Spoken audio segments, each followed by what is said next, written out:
All right. Good afternoon. What's going on? Welcome in. Drive time on a Friday afternoon. I am Porter Larson. No Spence Checketts today. Across from me in the studios here, our good friend Sarah Todd. Very, very, very happy to be back. We had a good time last time you were in studio, and had some listeners that liked the content we brought. So we're running it back, an NBA Finals edition of The Drive here in Salt Lake City. And what better day for me to be hosting than on the day the New York Knicks have a 1-0 lead in the NBA Finals. It gives me a excuse, although in Utah, the Knicks are not ever top of mind. This show, with Spence, of course, being like a child of the Knicks, me being a diehard lifelong fan, you get some Knicks talk, you get some background, right? We discuss it a little bit, but it's never like leading the show, driving the show. Well, I got an excuse to do that today. NBA Finals, Knicks up 1-0. Spurs, of course, with a really fun run to get there, and that's going to be the bulk of the conversation. Of course, with Sarah here, we'll also talk Jazz offseason, NBA draft, that number 2 pick, and the prospects that you could see in the top 5. A good guest list to get us through it. Jared Weiss of The Athletic will stop by the program. James Barlow will stop by the program with his NBA draft big board. We'll do some PGA Tour, Jack's Tournament, the Memorial with Paul Pugmire. And we'll go from there. What else is catching your attention, Sarah Todd? We've got the World Cup coming up very shortly, including some unfriendlies, we'll call them, over the weekend. Roland Garros, I'm a big tennis fan, so we've got a final set on a Sunday, and plenty more to get to. Anything catch your attention outside of what appear to be the big stories in sports at the moment? I'm a junkie, so you could talk about tennis, talk about the World Cup, all of it. Like, once something is on, I'll just dive into it, and I act like I've been a fan who's been, watching results and rankings throughout the year. But really, I'm just watching, the Grand Slams and just right when they're, nationally televised. Well, you're a fan of, as a writer, and as a very good one, 2-time Sports Writer of the Year, you're a fan of storylines, yeah, I would say, right? Yes. Is that fair to say? Yes. And there's plenty of them with the finals, with Roland Garros. Less with the PGA Tour until we get into another major, but a lot to discuss on this Friday afternoon. On Monday, it'll be myself and our friend Richard Smitty Smith in studio, and we'll do a bunch of the same NBA Finals reaction, Utah Jazz, NBA draft with our guy Smitty. He is a big tennis guy. So after Sunday's finals wrap up, Smitty and I'm sure will discuss Roland Garros in detail. All right, Sarah. Also, would be remiss Yes. without mentioning that my Mariners are leading the AL West. Okay. They just went on an 8-game winning streak, where we don't even have 2 of our best guys right now. Kyle Rowley's not even playing, so it's great. You will remember when we hosted the show last time, we were talking about like baseball just getting going, Yeah. and I said, keep an eye on those Mariners. Keep an eye, yeah. Listen, I don't think they're going to win the World Series, but I think that could be a wild card team. I have to believe every day that I'm watching a team that's going to win the World Series. That's fair. It's the best way to fan. There is no ifs, ands, or buts about it. But yeah, let's get into the story of today, which is at 6 p.m., Game 2 of the NBA Finals. It's the San Antonio Spurs. It is the New York Knicks. The Knicks, of course, on a 12-game postseason winning streak. And as we mentioned in Crosstalk with one Bill Riley, the best 12-game span as far as win-loss go, as far as point differential goes in NBA postseason history, that belongs to these New York Knicks. Is that fair, though, like, I mean, as a Knicks fan, right? Yeah. Like, you definitely have to be like, listen, we're just winning, right? But has it felt for you like the playoffs really started for the Knicks before the finals? Yeah, no, I get what you're saying because it's, well, first off, it feels Fraudulent like East. it feels like yes, the East was really wide open. Yeah. It could have been any one of those teams could have got out of the East. Yes. That's how it felt. But looking back on it now, not really. None of those teams contended with the Knicks at all. They didn't give them any problems. So in hindsight, I actually feel more confident now that we've seen the Knicks and they're like not just defying my expectations, but they're defying a lot of metrics. They're defying everything we've ever thought about the New York Knicks. Sure. And they're now doing it consistently enough, Sarah, that my confidence level has only gone up. It's not like this big unknown, oh, what are they going to look like in the finals? This is who they are. This is who they've been for a month now. It's who they were at parts during the regular season when they were healthy. Getting OG Anunoby back, I think, is an X factor that points per game, whatever, doesn't show that much, but he provides something to that team and that defense that is almost unquantifiable. So, no, I think that this is a team that has now shown their formula, and their formula works clearly against those teams in the East, but it worked pretty well against the Spurs, and they didn't do anything Wednesday night. They didn't do anything Wednesday night that was reaching. They didn't do anything crazy on Wembanyama. They didn't have to change anything offensively. The Knicks played their game and kind of forced San Antonio on the back feet. And they're the team now that I think has the onus on making an adjustment. And that's a place where I really do feel confident after seeing them replicate that formula in a game one against the Spurs and win a game in which they didn't play all that great. They didn't shoot all that great, if that makes sense. Yeah, and I think that I feel like for the Knicks, like there's a bit of a disadvantage to having not been tested by better teams up to this point. And so for them to have just basically rolled through the East into the finals and then have come out the way that they did in game one against the Spurs says so much about their fortitude and the stuff that you're talking about, right? Like them playing exactly like who they are, that it just reinforces that they were probably just going to rise to the top of this Eastern Conference no matter what, because this is what they're capable of at this point. And I think it's a disadvantage. And I hate the narrative of the young team, they haven't been there yet, they haven't taken their lumps yet for the Spurs. I hate that narrative, but this is a really good example of that, where the Spurs have had to fight and had to fight the Thunder, right? That is a tall task. And now they are just up against another fight, and I just think it's a little bit of a disadvantage for the Spurs, the same way that it's a disadvantage. So all of the disadvantages could be just equaling out, right? But disadvantage for them to have to fight so hard and come to the finals while the Knicks are basically getting rest, but also disadvantage for the Knicks that they haven't been tested as hard. Yeah. And what a matchup. Absolutely excellent. There's always also that rust versus rest debate, right, where the Spurs are coming right off of a series, right into another one. They're in rhythm. They're playing well. And that's the always Knicks decided just after game one. Right. And the Knicks passed that one. They did look a little rusty, I guess, if you want to use that term, early. Jalen Brunson went down. He went back to the locker room. They were down by 14 in the third quarter. But then they played their game and obviously flipped the script in the fourth.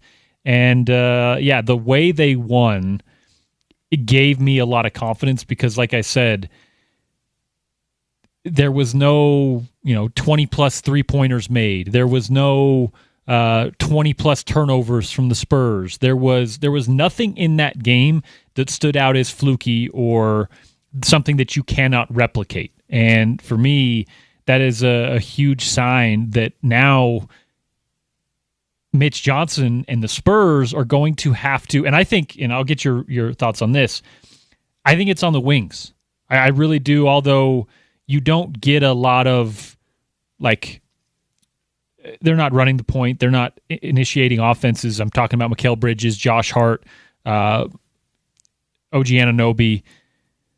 That is where the Knicks have a real advantage on a Spurs team who, for a long period of time, they have had the advantage with Victor Wembanyama's length, right? Someone has had to adjust how they play because of that guy.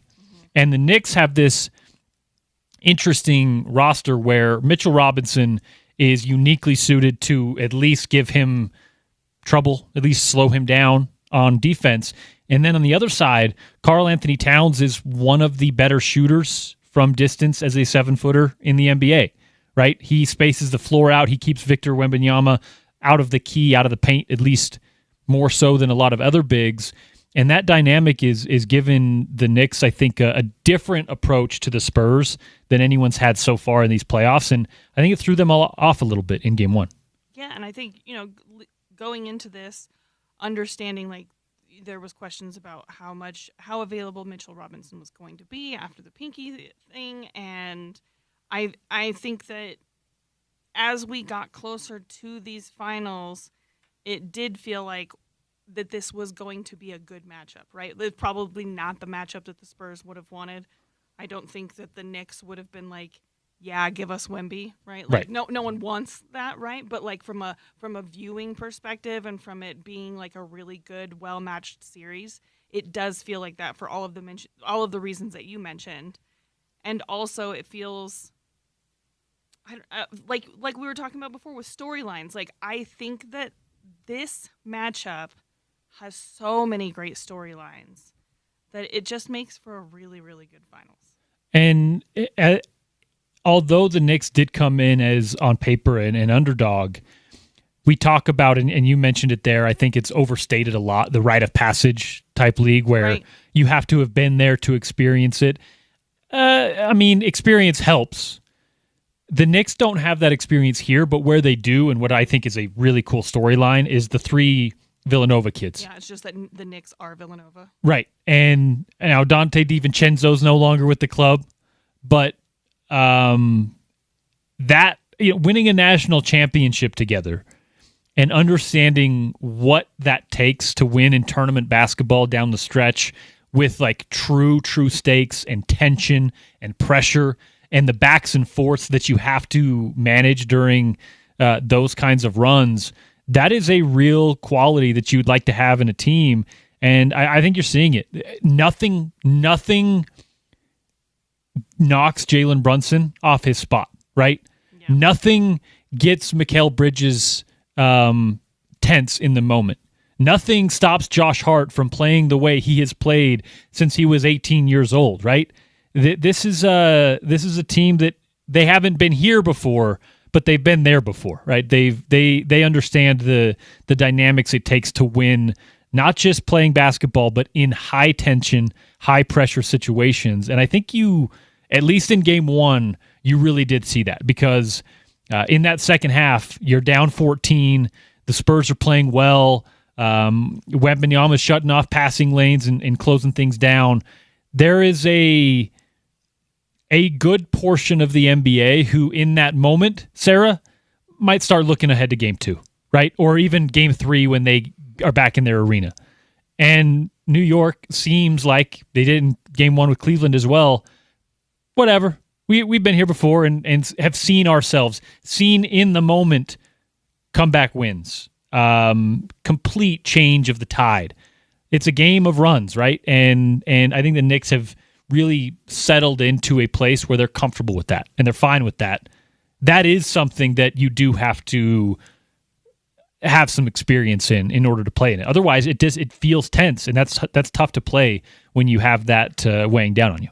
Has anyone thought about maybe getting Chris Jenkins just on the Knicks staff? I was thinking about that on the way in here. I was like, I wish Chris Jenkins was on the team.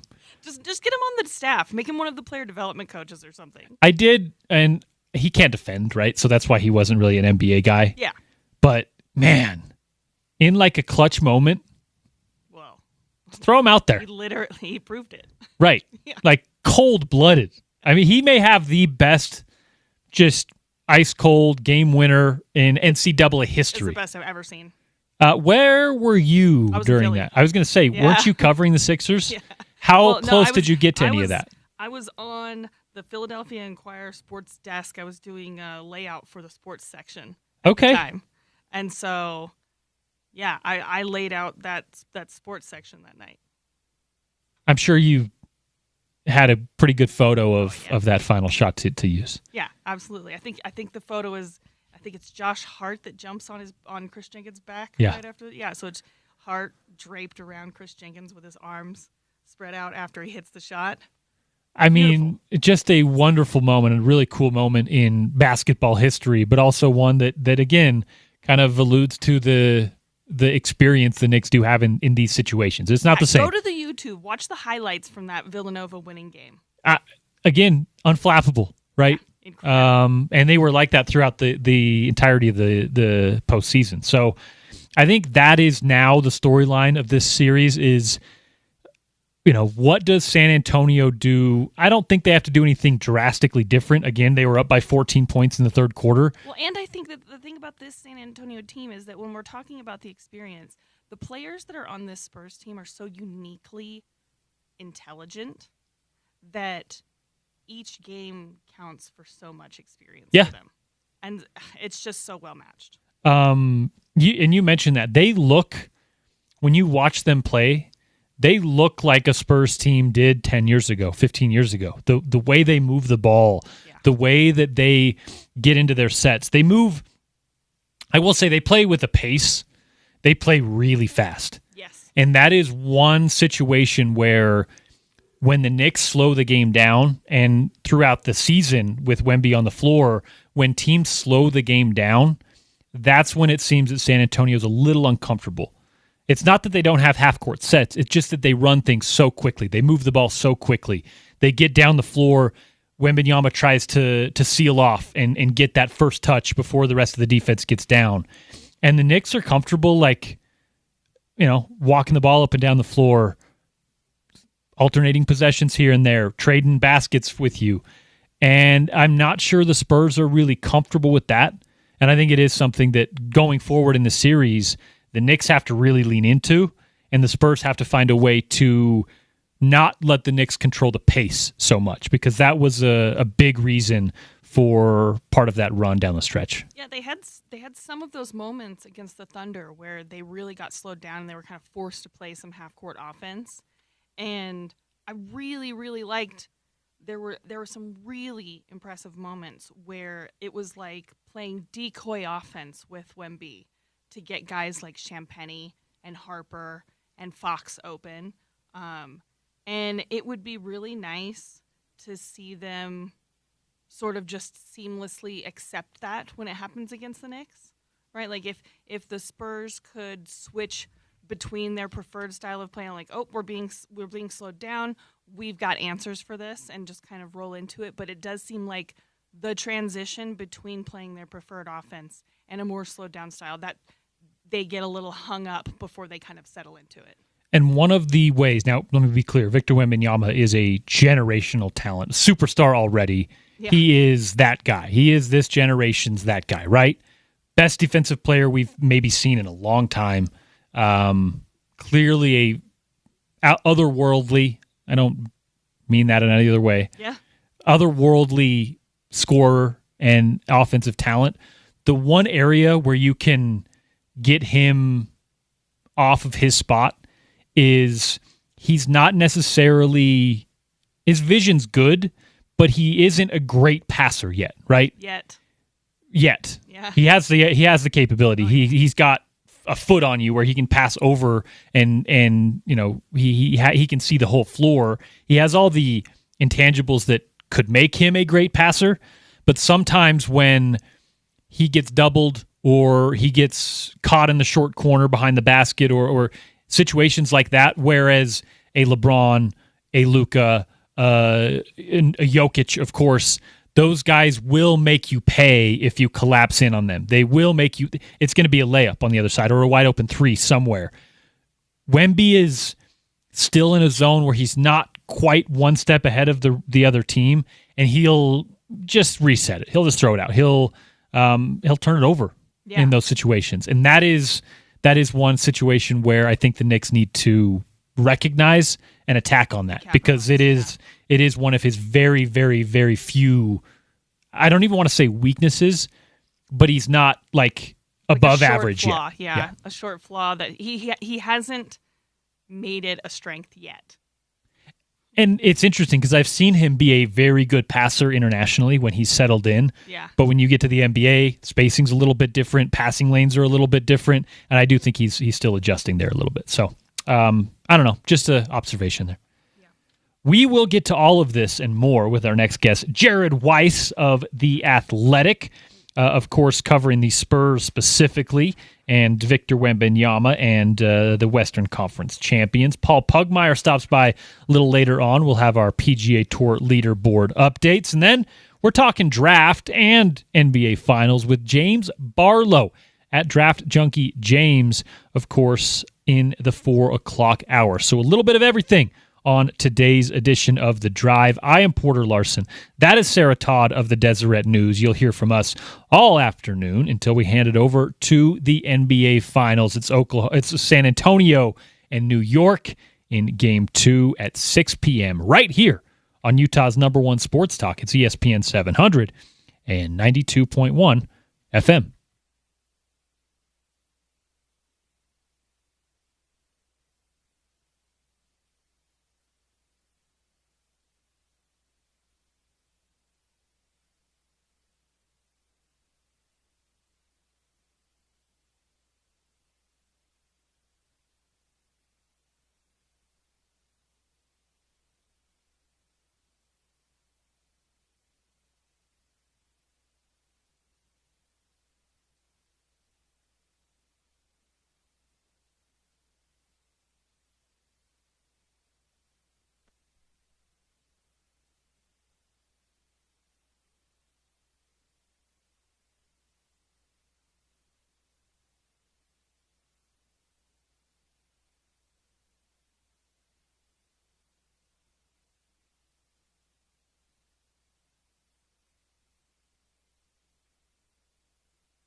Welcome back. Drive time on a Friday afternoon, ESPN 792.1 FM.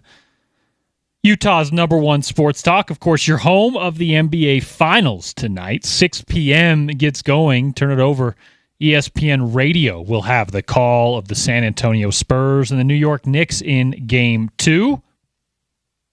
Of course, the Knicks taking a 1-0 lead in San Antonio in Game 1. Our next guest was on site. He is there for the NBA Finals, covering it for The Athletic. One Jared Weiss joins the program. I couldn't find your song request, but brought you in with some Drake. If that's good enough, Jared. Thanks for joining us. Hey, I'm feeling the vibe. I'm ready to do this thing. It's basketball centric, I guess. The Jumpman song. Ugh, I'm disappointed that we went with Drake. I figured that he was going to have something weird enough that you wouldn't be able to find it, though. Yeah, you'd be surprised, since we are a conglomerate with like all the music stations. We get like licensing for a bunch of music, so we went with that one. Why the Drake selection, Jared? I just got in the pool at the gym, and I was listening to that song when right before you called me, and you asked me for a song on the spot, and I'm like, I cannot think of anything except for the one I was just listening to, so let's go with that. That's fair. We like putting people on the spot. Appreciate your time. It's, I believe, your debut on this here station, so we appreciate you for joining us. And I got to say, the Spurs aren't going anywhere. Regardless of what happens here, the Spurs are going to be around for a while. They're going to be topic of conversation in the West. So we'll use your services, I'm sure, in many points in the future.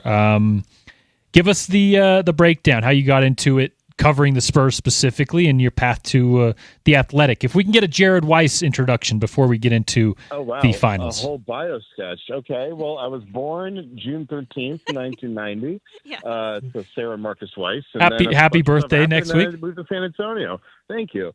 What happened in between that's relevant to the viewers? Well, I covered your boy Danny Ainge and Austin Ainge and Will Hardy at one point. I was covering the Celtics for a very long time. We started CLNS Media Network, which was a YouTube network, which is actually still going pretty strong. I think they're actually sending somebody to the finals. So we started that in 2011, I want to say. It's just a few of us there, and I was the one hosting our show, The Garden Report, and eventually started writing for Celtics Blog, and then USA Today, and then The Athletic scooped me up in 2017, I believe, and I've been with them ever since. And this year I moved to San Antonio to cover Victor Wembanyama, thinking maybe he'll have a good year and maybe the Spurs will be like good and maybe make the playoffs. And now we're going to Game 2 of the finals in a few hours.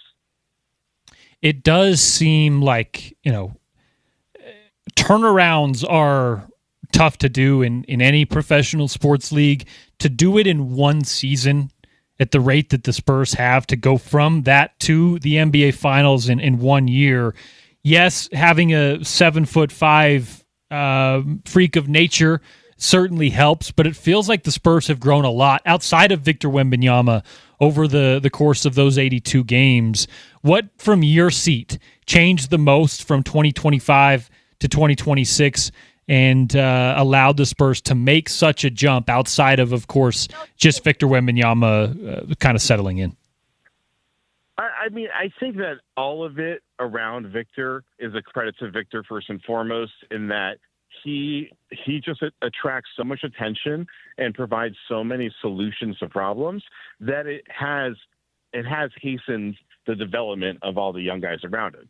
Because Steph Castle, who's improved so much, a lot of his game is he's able to kind of drive into the paint and just throw the ball up to Wemby, or the defense won't commit as hard because Wemby's back there, which, I mean, any really good center would do that, but Victor's just at a different level. So, the young guys improving, you've got to give credit to Victor that he has created a situation that's allowed them to be effective faster than you would usually expect from a young player.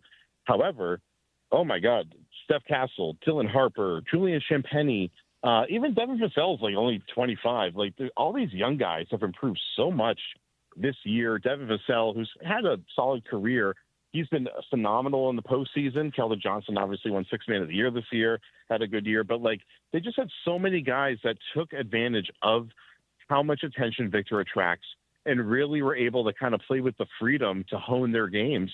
And you're just seeing them all improving at such an amazing rate. didn't even mention Carter Bryant, who I know he's had trouble staying in the rotation in the postseason, which isn't shocking for a 20-year-old, but like the guy was in the G League earlier this year and then ended up being a pretty valuable contributor for a lot of the season. So they've done a great job of player development. Mitch Johnson's done a really good job of putting these guys in the right positions and crafting their roles effectively. It's just been a great job top to bottom by the organization.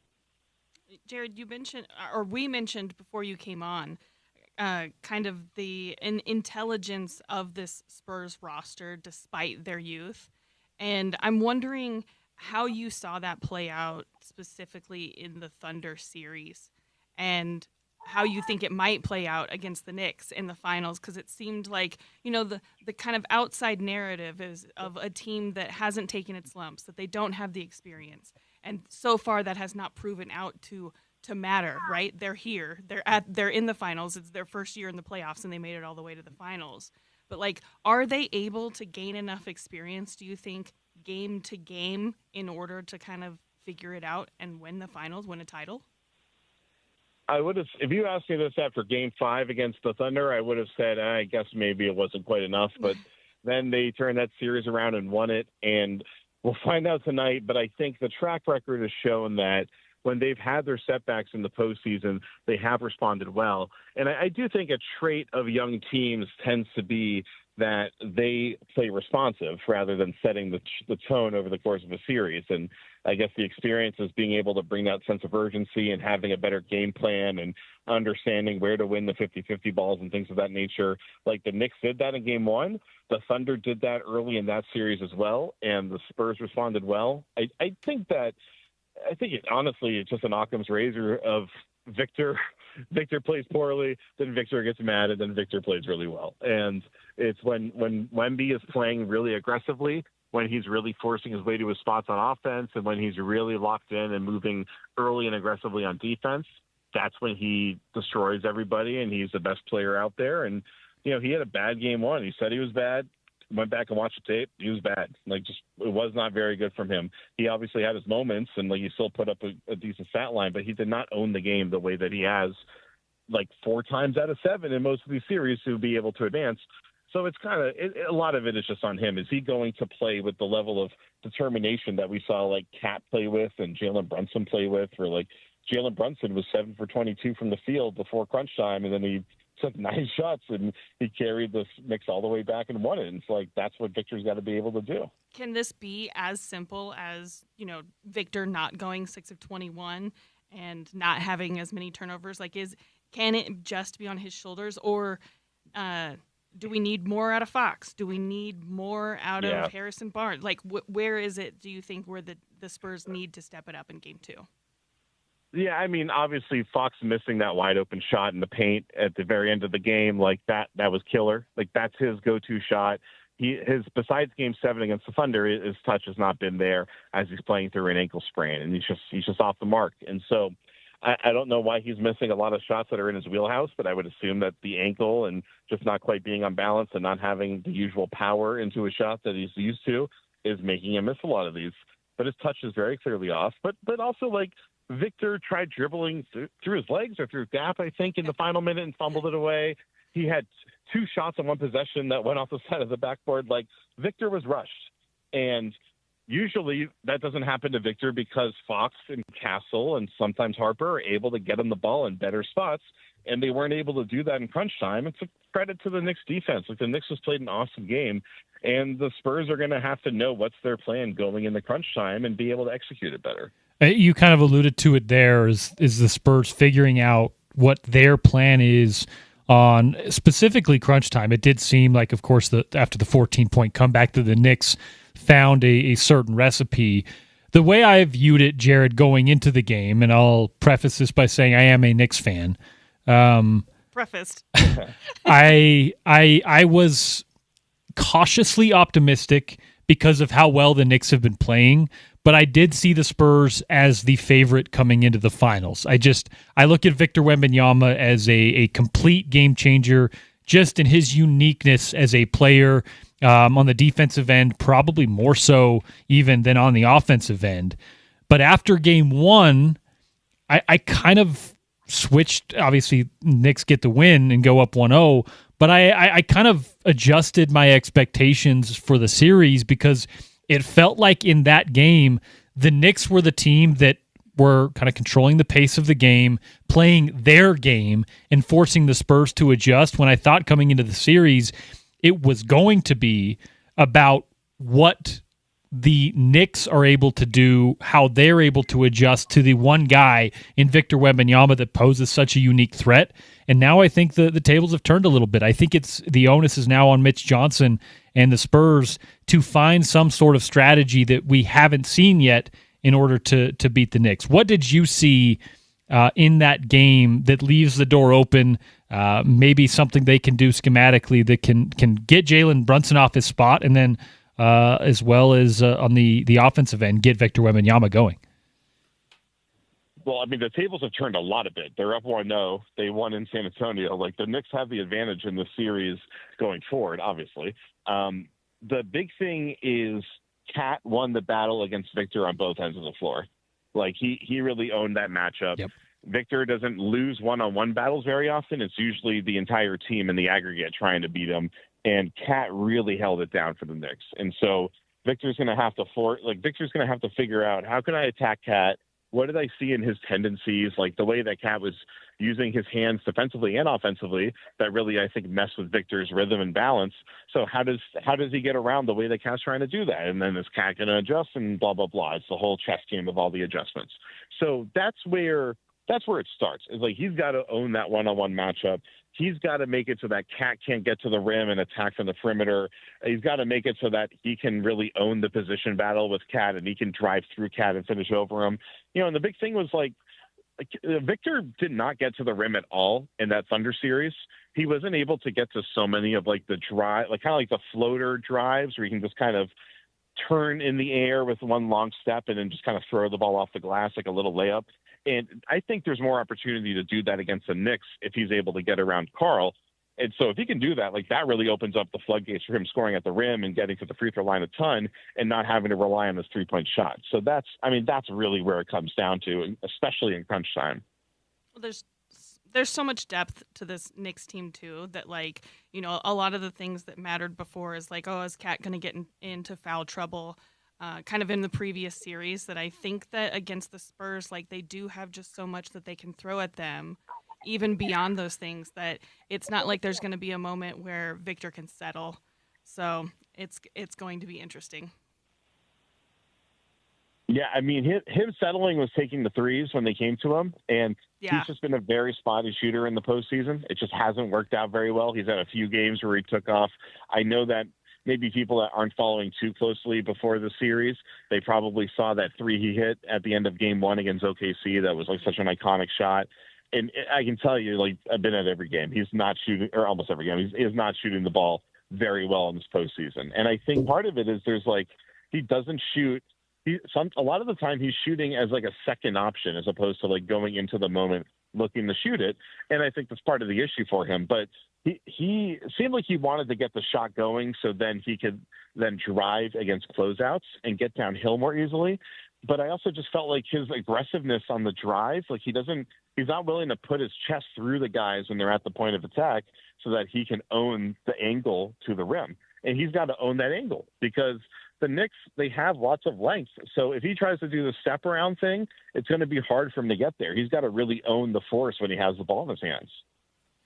All right, Jared, know you got to run a busy weekend ahead of you covering the NBA Finals. If folks want to get your perspective on The Athletic, let them know where they can find you, and we'll set you loose.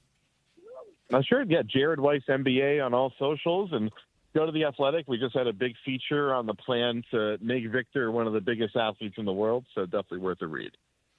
Jared Weiss of The Athletic. You can find him at Jared Weiss NBA, and you can read him, of course, at The Athletic. Jared, appreciate your time. Have a good weekend, and good luck with the coverage this weekend. Yeah, great to talk to you, Jared. Thanks so much. See you, Sarah. Good stuff there from Jared Weiss. His first time getting a chat with him. Of course, covering the Spurs for The Athletic and the NBA at large. Covering an NBA Finals. Must be nice. Must be fun. Been there. You covered two of the Warriors runs? Yeah, I covered Yeah, multiple Warriors runs, but I was there for the 2015, the first championship. Okay. But two things. I made notes here. Oh, you made notes. Number one, before that last break, don't think that I didn't hear you slip up because you mentioned, the NBA Finals. That's what we're talking about. And you almost said OKC and San Antonio. I just so we're clear, I do have, and I'm gonna show the YouTube viewers. We have the ESPN radio schedule, and it was put out. It was put out before the finals were set, so it says OKC / San Antonio versus the Knicks. So Okay, that's where we were going. Sure. Sorry about that. One of the things that Jared said right before he got off there was that Victor might have been trying to use the jump shot to open up the lane rather than just being aggressive and kind of just like getting into the paint and using his length. That feels so massive, right? Because like that is a little bit of an experience thing. That is a little bit of like feeling rushed, and like you shouldn't have to use that outside shot when you know that it hasn't been working in the postseason and that you're a little bit off right now. You shouldn't have to use that to kind of get your way and just to use your aggression in the paint when you're 7'5" and you're Victor Wembanyama. And so it feels really, really important that he just kind of makes an impression on that area of the court. And as you kind of alluded to, even though he's a good shooter, right? He can hit from downtown. I want to say what is his percentage? 30. He's in the 30s. Not a 40+% 3-point shooter, but a good 3-point shooter.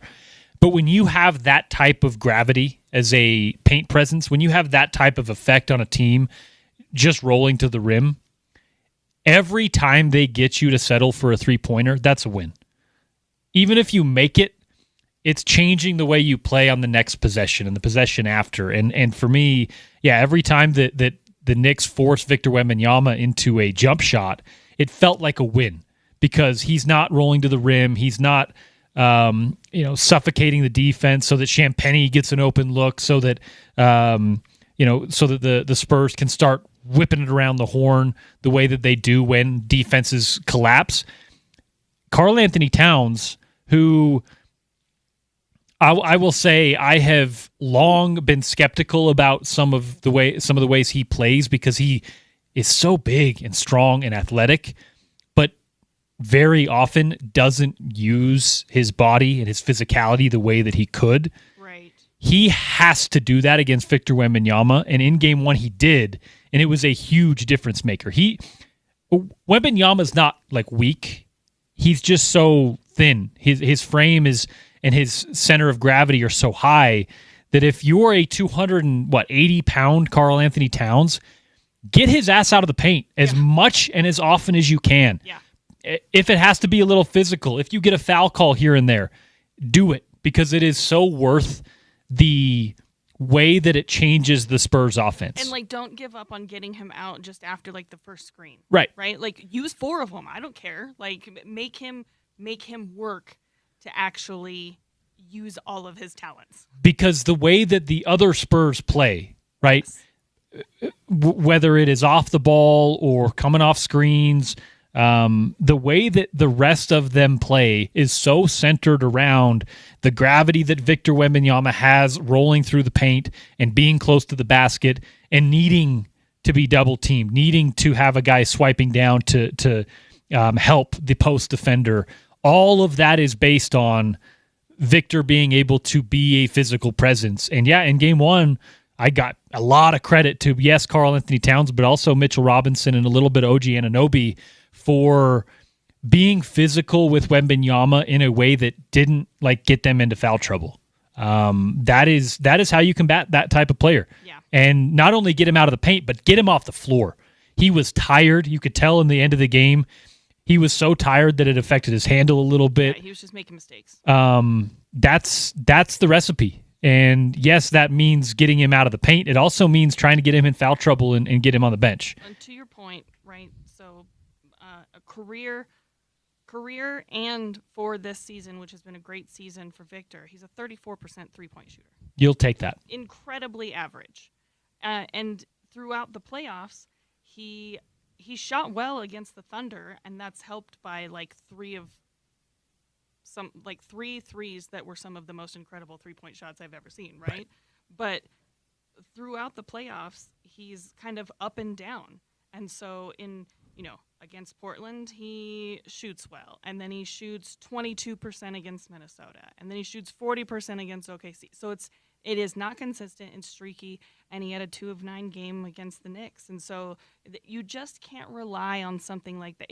If 7'5", absolute alien Victor Wembanyama is going to rely on the jump shot to create space for him on the inside, he's just not maximizing his potential. Yep, that's the main thing there. Is it's not that he's not a competent or good scorer from the paint or from the key shots when they're there. Yeah, but don't use that to get into the paint because you can just do that. Yep. It completely changes the gravity around him and the way that his teammates play. And I think that is the biggest key to what we saw in Game 1, combating Victor Wembanyama. All right, we're going to take a break. On the other side, more NBA Finals talk. How about some NBA draft talk? I want to get to that with Sarah Todd, and we'll go from there on a Friday edition of The Drive. Still to come, Paul Pugmire of Utah Golf Radio will give us the latest from the old Memorial Jacks tournament in Ohio. We'll get a PGA Tour leaderboard update from him, and then James Barlow talking draft, talking finals, and more on the 4 o'clock hour. It is a Friday edition of The Drive. I am Porter Larson from the Deseret News. That is Sarah Todd, and this is The Drive on ESPN 700 and 92.1 FM.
Love to be. Little George Strait? Proud of you. Proud of you. Coming into this segment of the program with a little All My Exes Live in Texas. George Strait. I didn't get your music theme for the day. What are we gonna roll with for your next? You can pick the next. We'll do some. Let it be a surprise. I don't want to announce it now. No George Strait though. No, I won't be. You got 50 number ones to choose from. Great. My mom would love this. That is Sarah Todd of the Deseret News. I am Porter Larson, the usual producer of this here program, taking you through it. Open segment here. Program. Paul Pugmire will join us in the following segment to talk PGA Tour. It is Jack's tournament, the old Memorial out in Ohio. We'll get the latest there, latest on our locals in the golf world with Paul. James Barlow joins the program in the 4 o'clock hour. You'll hear in the 5 o'clock hour, a little earlier today, Bill Riley was back in the studio. He chatted with Gordy Chiesa and our guy Stevenson Sylvester. And then at 6 p.m., NBA Finals Game 2, the San Antonio Spurs looking to tie things up with the New York Knicks. It's 1-0 right now as the Knicks came from behind a 14-point deficit in the third. They won by 8 and got the win in San Antonio in Game 1. We've been talking a lot about the Spurs. I mean, we had Jared on. Right. Obviously, I'm here, and I want the Spurs to win, so I'm probably hijacking that a little bit from you and stealing the thunder. But I do want to focus on the Knicks. Let's segue to your most recent piece in the Deseret News then. Former Jazz man, former fan favorite, former local hero. 6th man of the year. Former Tracks Billboard featured drinking Coors Light, Jordan Clarkson. The coolest resident in Salt Lake for some time. Yep. Now chasing a title with the New York Knicks. Give a little rundown of your latest in the Deseret News. I think I also want to check this on the schedule. The Game 3 is going to be in New York. This is a little bit dangerous, so I'll say that right up top. It's going to be in New York on June 8th. After a travel day, after an off day, right?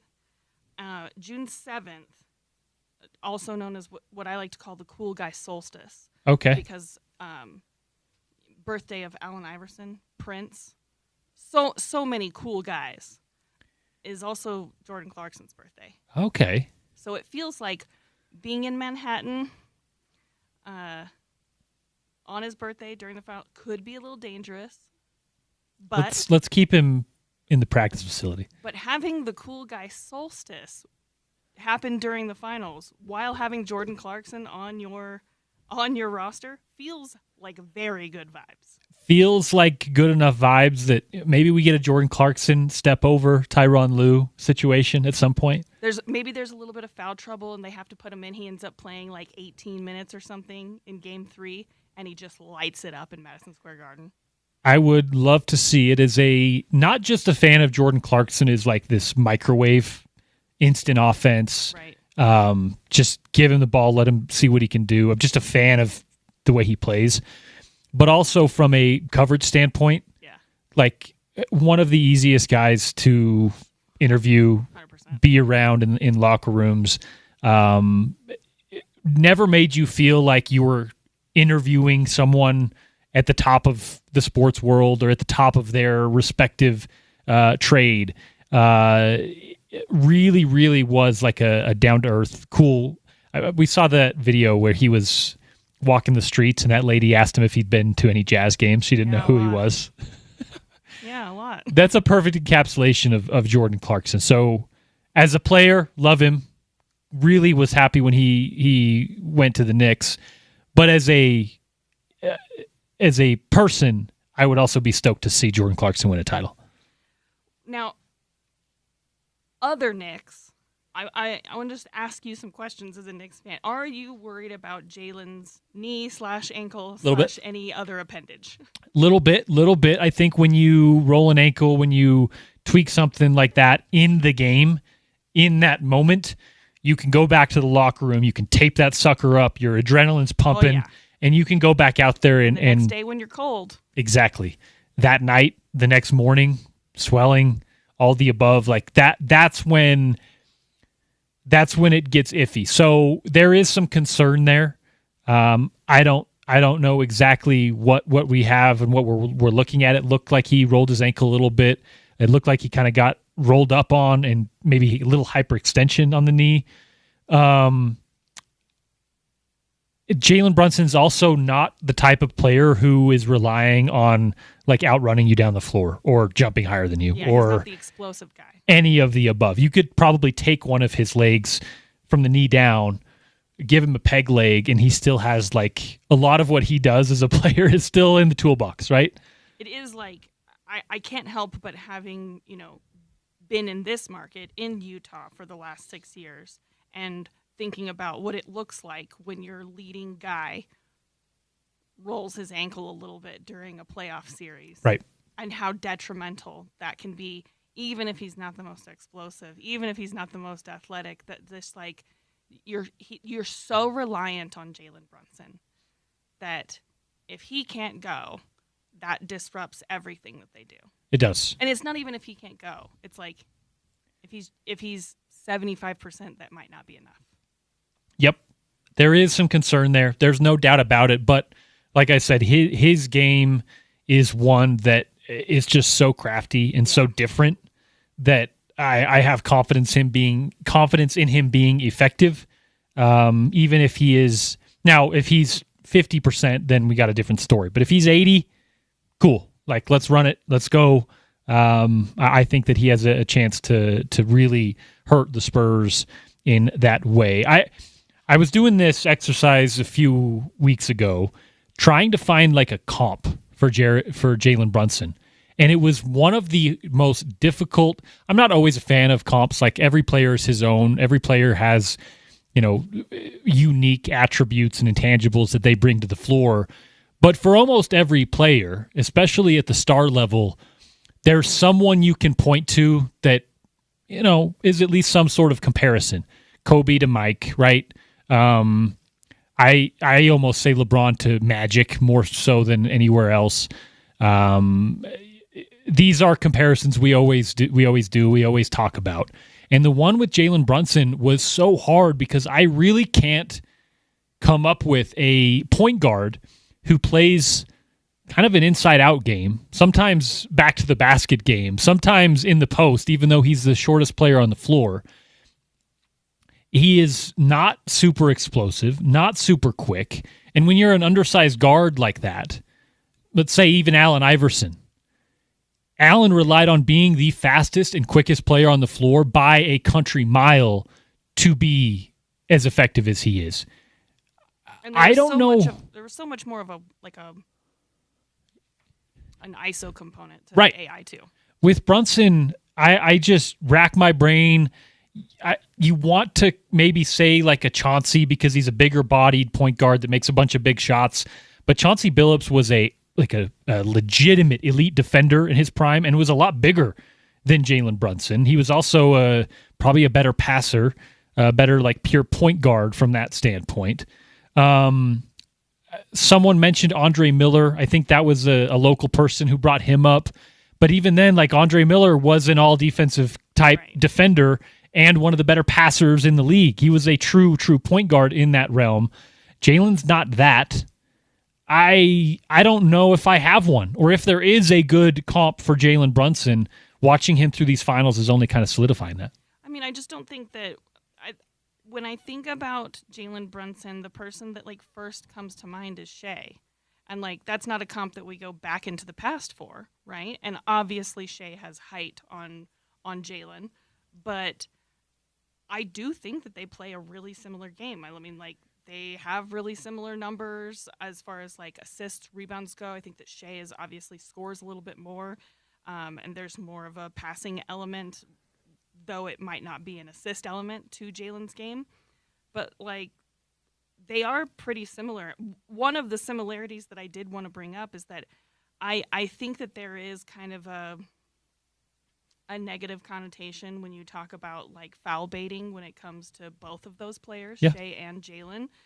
And I think that a little bit of the difference, I could be wrong. This is just purely based on eye test from me, Sarah Todd. But when I watch Shea, it feels like he's flopping a little bit more, whereas Jalen is selling the contact. And I think that that's a fine line, but I think a really, really important distinction. And so I think that's why it makes it kind of easier to root for the Knicks, easier to root for Jalen Brunson rather than Shea, is because Jalen cannot rely on the height, still gets the contact, but he plays through it and he doesn't necessarily like flop as much as Shea does. But when he feels the contact, he'll sell it, but he can't afford not to like play in a straight line and go for the points anyways. Yep. Because he has to, because he can't rely on the height, he can't rely on the length. And so I think that makes him seem a little bit more of like a grittier player. And that's what I like about kind of that Jalen Brunson, Shea Gilgeous type is being able to grind through those moments and still sell the contact and get to the free throw line. Yeah, they're both really good at, as you said, selling and like not only selling but initiating and getting the contact, right? Yes. Just getting the defender out of position. I think they do it in different ways. Absolutely. Jalen does it with like this weird pivot foot and footwork, almost like Zach Randolph like footwork, right, when you see him in tight spaces, just to get shots off and get contact. Whereas Shea, a lot of upper body with Shea. A lot of upper body, a lot of swing throughs, a lot of getting arm contact, and then, as you said, not necessarily getting good looks, but just getting fouled. Right. With Jalen, it is initiating that contact while remaining in your like natural shot space, right? With Shea, and this is where a lot of people don't necessarily love watching him, you'll see him pump fake, and then someone will touch him, and he'll just flail, and the ball will go into the stands. To which I say, don't hate the player, hate the game. Hate the officiating and how it allows for it, right? And listen, I liken Shea a lot of times to Kobe in these ways. A lot of people don't remember. I can't remember when they changed that rule, but the swing through. Right. Kobe Bryant spent like an hour at the free throw line every night because he perfected getting you out of position and then ripping through your arms as he makes this kind of unnatural shot motion towards the rim.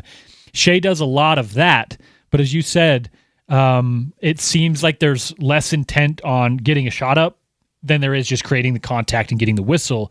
That is why with Jalen, it is a little bit more crafty and a little bit, I guess, I think more enjoyable to watch because it's, I don't want to say ethical. That's a hot point button topic here in the sports world now.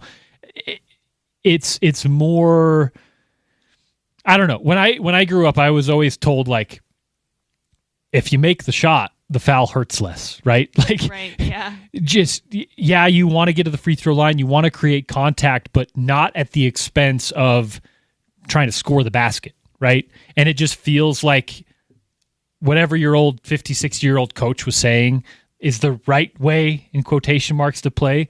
And with Shea, man, there is just so much of, I'm getting that whistle, I'm getting to the free throw line, I don't care what anyone thinks about it, I don't care, because it's effective, it's points per possession. Doesn't matter.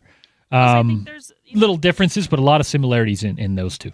There's an advantage to Shea's height specifically to this conversation too, because I think that, right, like if Jalen Brunson had 4 or 5 more inches on him, that maybe he wouldn't have to rely on kind of those slower post move footwork things that he does to be able to just get his shot off in areas where Shea just has an advantage. Yep. And Shea's game in that space, right, within like in the paint is so beautiful. Like I love watching Shea there.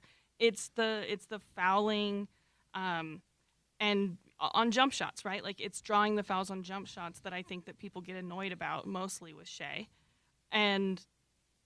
But again, like if you put me in the NBA, if you put any of us in the NBA and you're like, this is how you can get to the free throw line, we're all going to do it.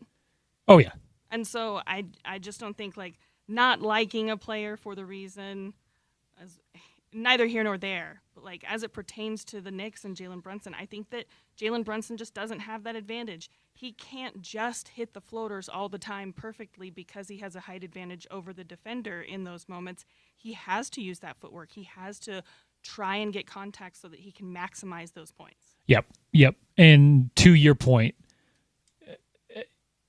he is doing that and continues to do it because it works. Yes. And because he gets the calls. Yes. If there is an issue with it, and I do think that the league could clean up a little bit of it, yes, right?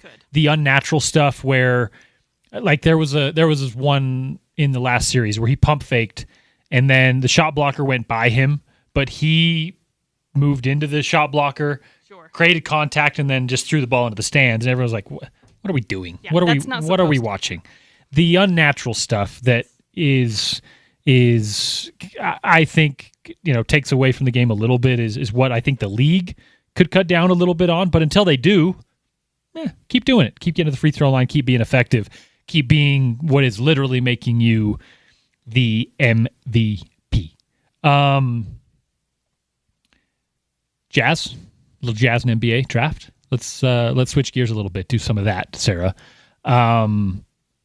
Holding the number 2 pick in the 2026 NBA draft are the Utah Jazz. The first time in the lottery era that the Jazz have actually moved up from their expected draft position, and they go to the number 2 pick. Of course, I would say maybe not consensus, but the expected number 1 pick right now is A.J. DeBonsa out of BYU, a local tie-in there, as he played both prep ball and college ball here in Utah. He is, I think, a really, really fun prospect to look at, a really high ceiling.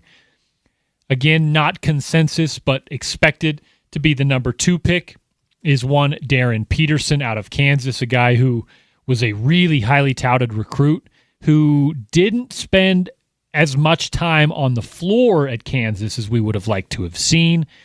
And then at 3 and 4, obviously, another local tie with Cam Boozer, who may be the best player of the bunch if we were asking today. Right now, June 5th, 2026, he might be the best player in the top 5. I think it's the fact that he seems maybe more like not a finished product, but closer to his finished product is why the ceiling on the other guys may seem higher. And then Caleb Wilson, by all accounts, is probably that 4th guy. How many different ways could you see that top 4 going, Sarah? And how much of it has to do with Darren Peterson's, I'll say, question marks, health-wise off the floor? All of it has to do with the question marks, right? Like I think that because this week is the week when all of the kind of the medical reports are getting back to teams following the combine. They're getting answers on kind of imaging and blood tests and all of these things, and they're meeting with their group of team physicians and they're discussing all of these things. And there's a chance, right, that Darren Peterson's health stuff comes back and there are concerns. I wouldn't necessarily say red flags. There's a chance that it comes back with concerns, but are those concerns enough to not believe in his potential, and are they enough to worry about his NBA longevity is the question, right? And so if all of the health stuff comes back and there is reason for NBA teams to believe that Darren Peterson can reach his potential despite any health concerns and that he can have NBA longevity, then the top 2 is not in question to me at all. It's Darren Peterson and A.J. DeBonsa, depending on who you like more. The other 3, A.J., Cam, Wilson, off the floor, medicals, outside of what we've seen from them within the lines. Right. Is there anything there? Is there any questions?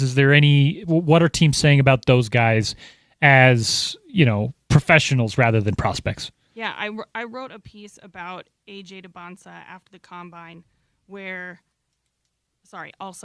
he said that it's pronounced DeBonsa. So DeBonsa. DeBonsa.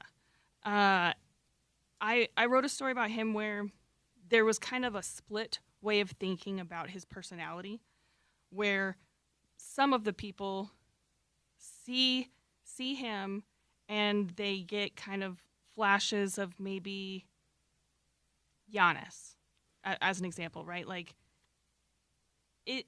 does he have a little bit of diva in him? Is there a little bit too much prima donna? Like, he's going into the draft saying, like, yeah, I'm 100% certain that I will be the number one pick. I've been considered the number one pick for how long now? And right. I'm not dropping anytime soon. Like, yeah, I'm going to be the number one pick. It's obvious.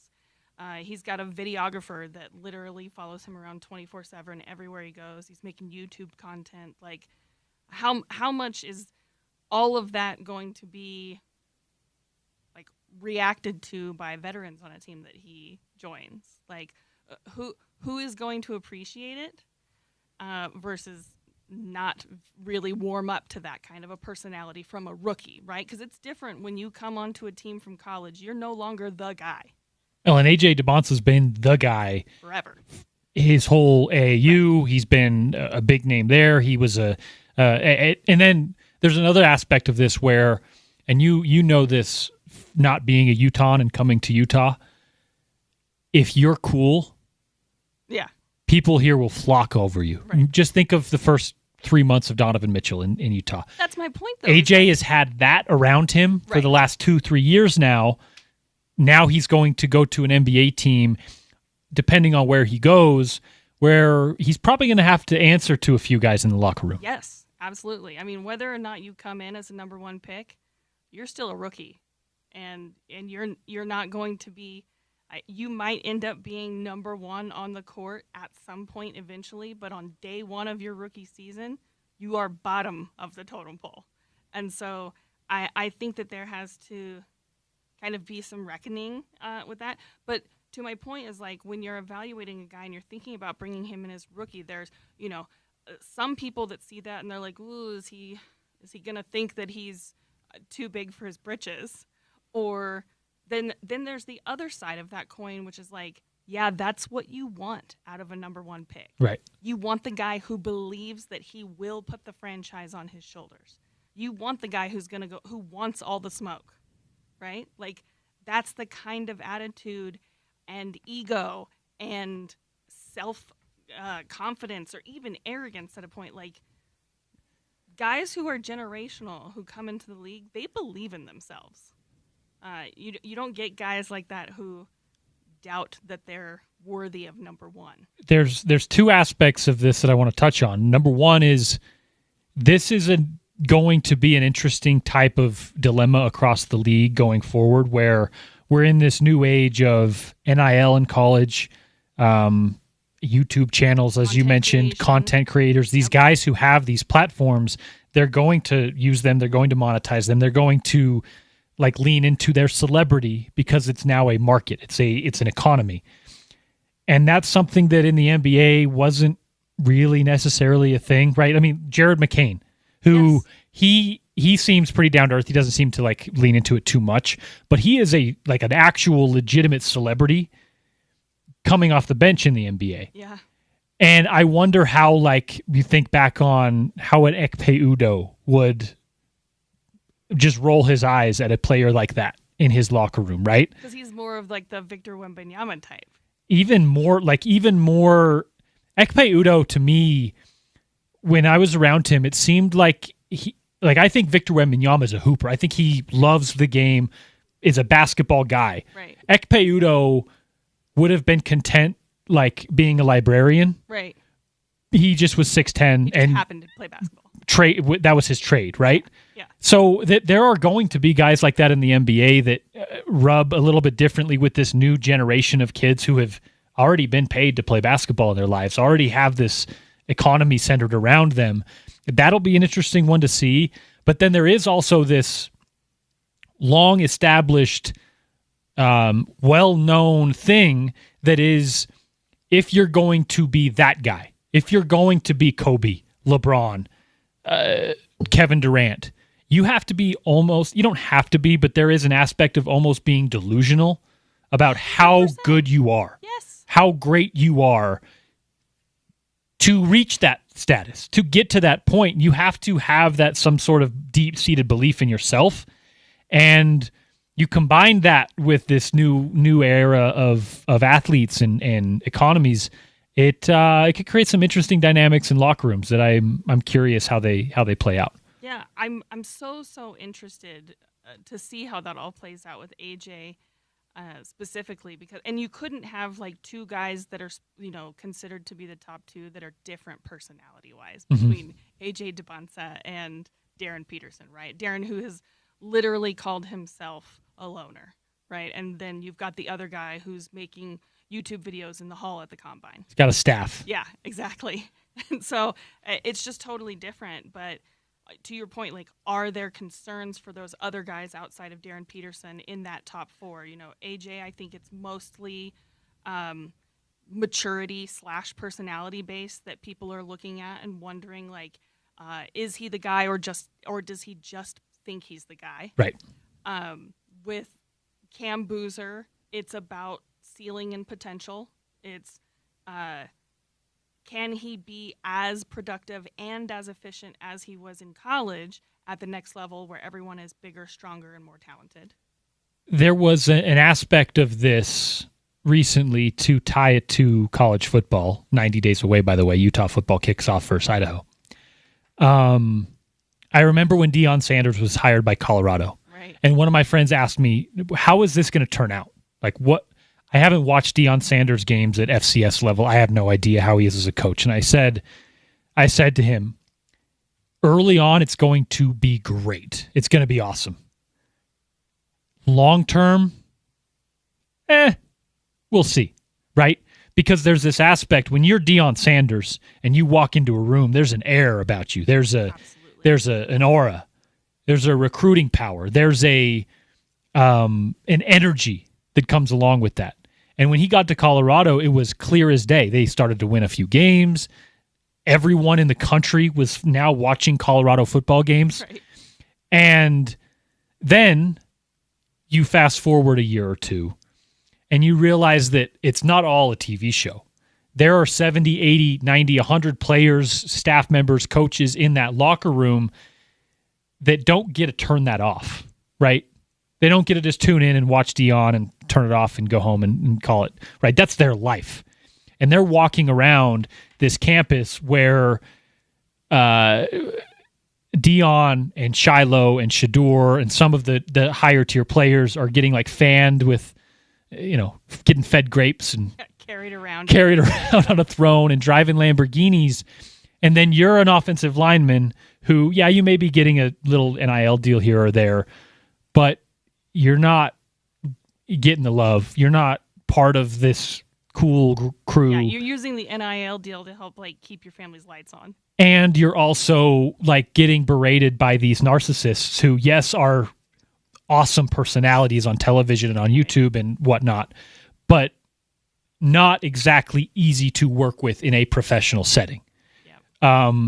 And you've seen that happen at Colorado where now everyone's like, what's this going to look like? Now that there's not a Sanders in the locker room, it's just Deion, what he can actually do as a football coach.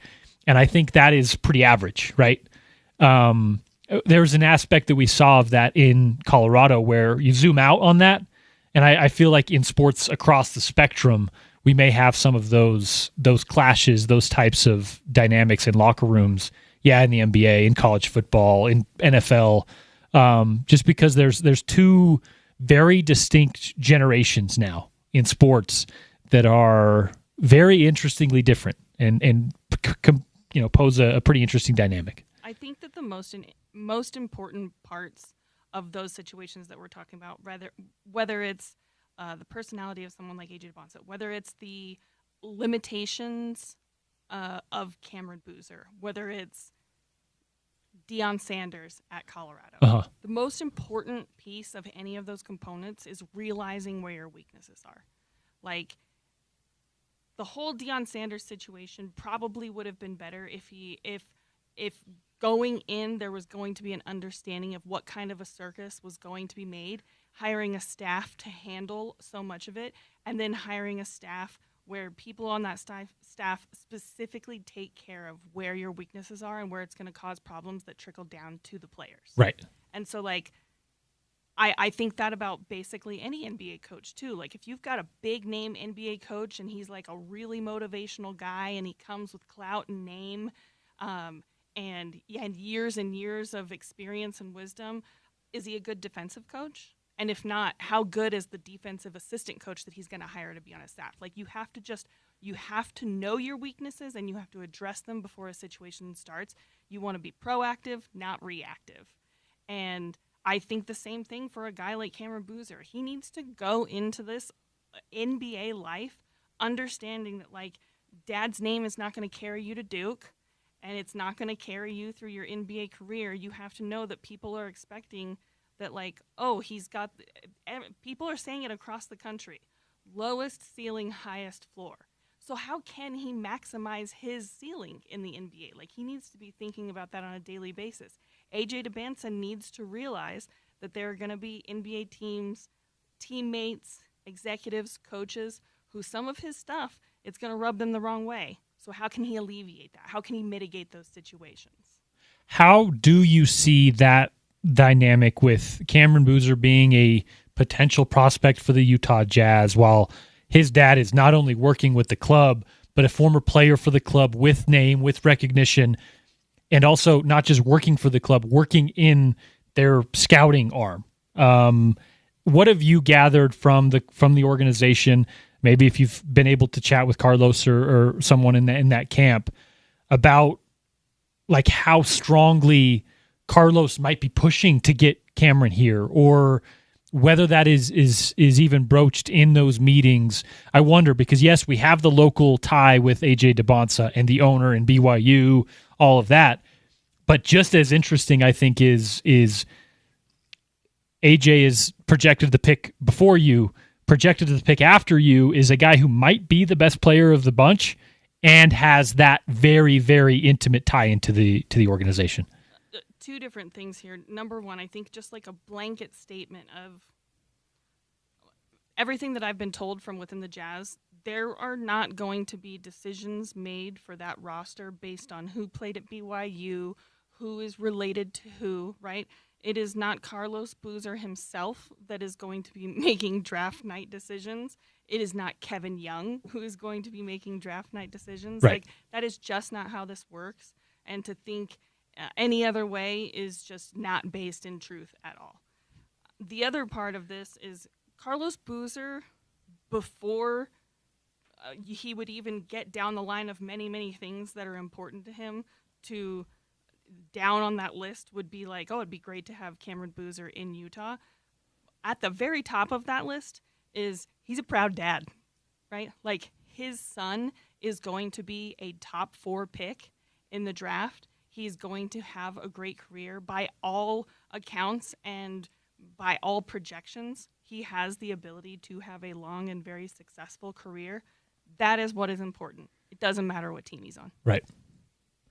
Well, and I don't doubt that at all.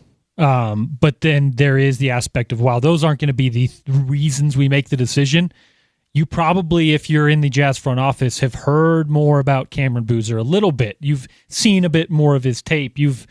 It's just part of what is. I don't think that's true, actually. I mean, I know that there were people that were watching Darren Peterson 4-5 years ago inside of the Jazz front office. And so I don't think that there's more tape, that there's been more attention played. I mean, and I think also across the NBA too, like, no matter who someone's related to, it's not going to matter. One example being, I was covering the Philadelphia 76ers when Mikal Bridges' mom worked for the Sixers. Right. They drafted Mikal Bridges. They traded him on draft night. So it doesn't matter. No one cares. It's funny because there is and always will be, like, some sort of nepotism in sports, right? Sure. But if you're in a draft room, if you're in a war room, you as a professional got to kind of cut that part out of it, right? Yep. We'll see how it all plays out. We'll talk more about this with James Barlow still to come in the program. That segment brought to you by our friends at IFA Country Stores. IFA is your secret weapon when you're trying to impress the neighbors. Cultivate that full, soft, green lawn and impress those neighbors with IFA's 4+ lawn care program, made for holding moisture in the grass and giving you a thick, deep, green, healthy lawn with deep roots all spring and summer long. You can have a healthy lawn without abusing that water. Of course, we know that's a hot topic here in Utah right now. It's IFA.coop or one of their many local stores today. IFA Country Stores, helping you grow the things you love.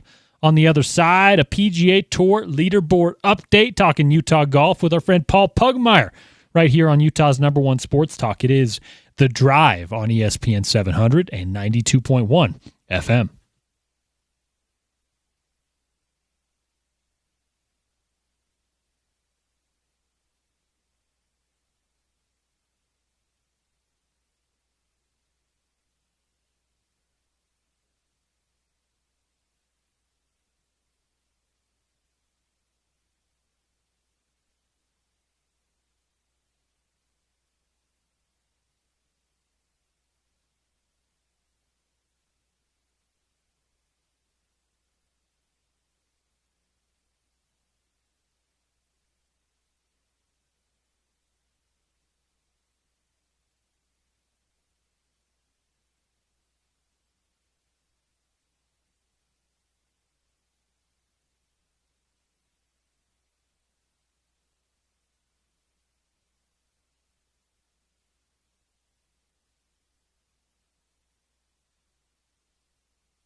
We're back.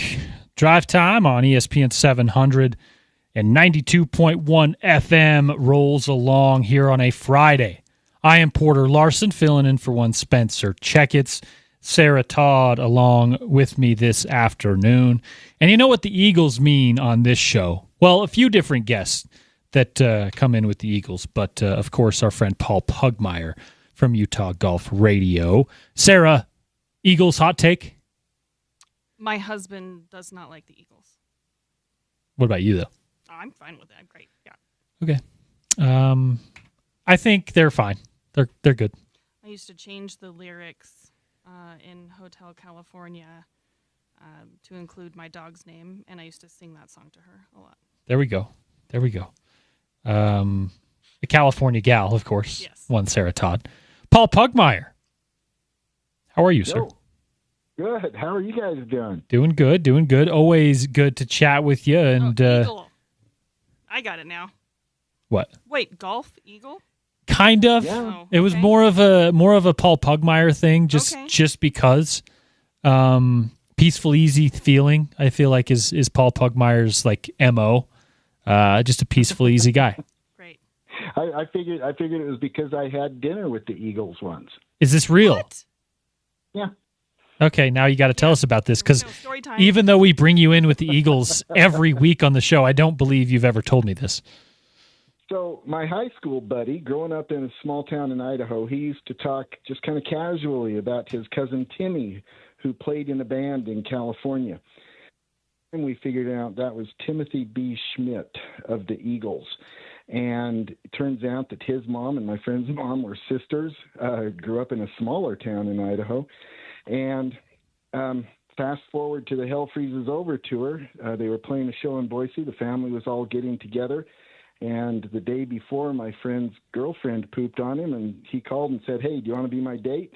So I got in the car and headed over there, and we hung out with Timmy, and all the band members came by to meet Timmy's family, and they sat and hung with us for a while. It was great fun. That's great. Cool little story. Paul Pugmire, a friend of the Eagles and a friend of the program. Exactly. We have the Memorial Tournament, of course, in Dublin, Ohio, at Muirfield Village Golf Club. It's a pretty long course, 7,500 yards, par 72. Scotty Scheffler took the gold last year, but the elements feel like they've kind of gotten the best of a lot of folks today. What have you seen on a Friday, a cut day in the Memorial Tournament? Of course, we'll get to the local guys later. Yeah, so Scotty actually was going for a three-peat. He'd won this twice in a row. Looks like it's going to be a little bit outside of his reach, just too far back heading into the weekend. This is Jack's tournament. Jack Nicklaus built this course, 50 years ago maybe now. And interesting backstory there. As prominent and as successful as Jack was, he ended up having to mortgage himself to the edge, putting his own money into building this course, but he so believed in it, and he wanted to have a legacy course. He wanted to have a legacy event. And this is it, Muirfield Village in Dublin, Ohio, a small town near Columbus where Jack grew up, where he went to school at Ohio State. And then this great golf course, and then this tournament has become not a major, but one of the top-tier tournaments in all of golf all the time, because it's Jack's tournament and it's on Jack's personal designed course. I mean, Jack designs courses professionally, but this is the one he designed for himself. And it is a great golf course. It is hilly, it is long, it is exacting, it is tough, it requires every shot in the bag. And if you can win at Muirfield Village, if you can win the Memorial Tournament and be greeted coming off of the 72nd hole by Jack Nicklaus saying congratulations, it is a career marker for these players. Was this Jack's first course design, or it was number one? Okay. Yeah, this is what he wanted to do. So Jack Nicklaus grew up when Bobby Jones was still alive, not still playing, but still alive. And Nicklaus idolized Jones and tried to emulate him in every way. And this was Nicklaus's attempt to create an Augusta National. Gotcha. And obviously, as you mentioned, Jack does this professionally. He travels the country designing and building courses, including one here in Utah, up at Promontory.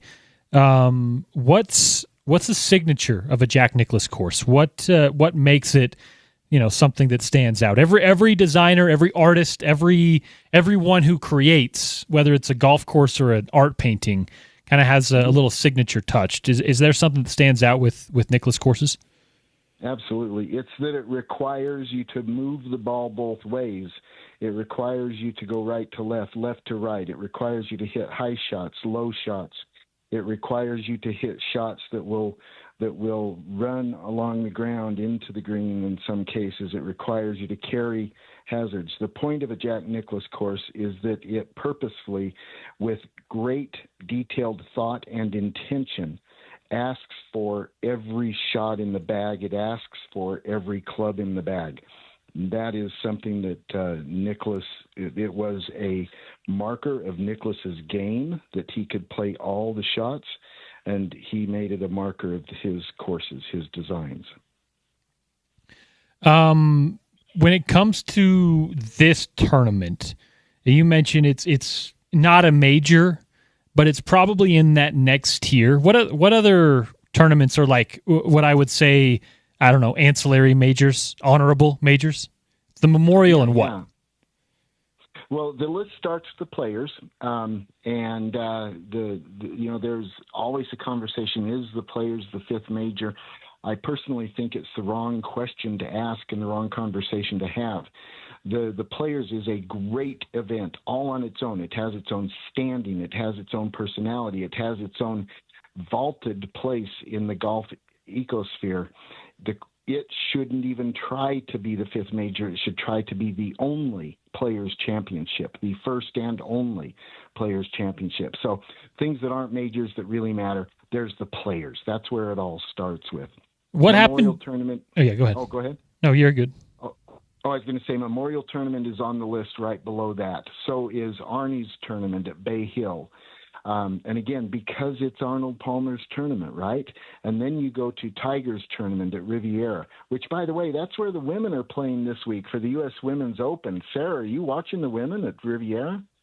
I've been so absolutely dedicated to watching baseball lately that I haven't had time to even barely pay attention to the NBA, which is my actual job. Miss Mariners over here. I know it is. Okay, I'm actually sympathetic to that. I've got baseball disease, incurable, incorrigible, and in addition to the golf stuff, and I'm just going to go ahead and admit and own my own failure as a baseball fan. I'm a Kansas City Royals guy, always have been. And boy, howdy, we've watched a lot of minor league baseball over the years. A lot of minor league ball is very funny.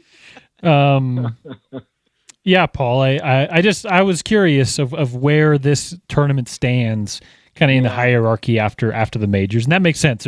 There's really probably a tier of 3 or 4 of them right behind the Players that are really prestigious there. Yeah, and then there's one more I want to add to it, and that's the Canadian Open. Yep.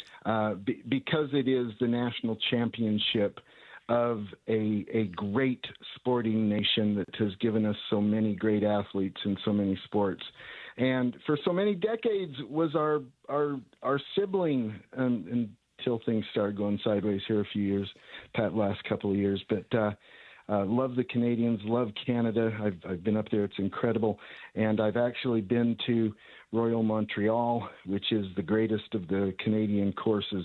And the Canadian Open is on that list as well. Paul, what happened this afternoon in Dublin that changed? It seems like the guys that got in early put their score, got their score in early. You shot fairly well. JT Poston in the clubhouse with a 65 today. But if you look at the leaderboard, there's a 75 from Wyndham Clark, a 72 from Cantlay, of course, still par. Shane Lowry shot a 73. Tony Finau shot above par. A 77 from J.J. Spawn, who shot a 67 yesterday. There seemed to be something in the air, and I know obviously we'll talk about the weather being a big part of that. But it seems like the guys that got their scorecard in early seem to have a lot more success today at the Memorial. Yeah. Look, it's Muirfield Village. Jack Nicklaus doesn't design a course that you can take a second-rate game to. And you look over the list of winners at this golf tournament, and there's a few who sneak in who maybe wouldn't be top of your list, but there's Tiger Woods 5 times, there's Greg Norman, there's Jim Furyk, there's Justin Rose, Steve Stricker, Hideki Matsuyama, Bryson DeChambeau, Patrick Cantlay, Scotty Scheffler twice, Victor Hovland. This course brings out the best in good players, and it simply is demanding. And in the afternoon, when it starts to get a little firmer, there's no question a morning tee time has an advantage at Muirfield Village.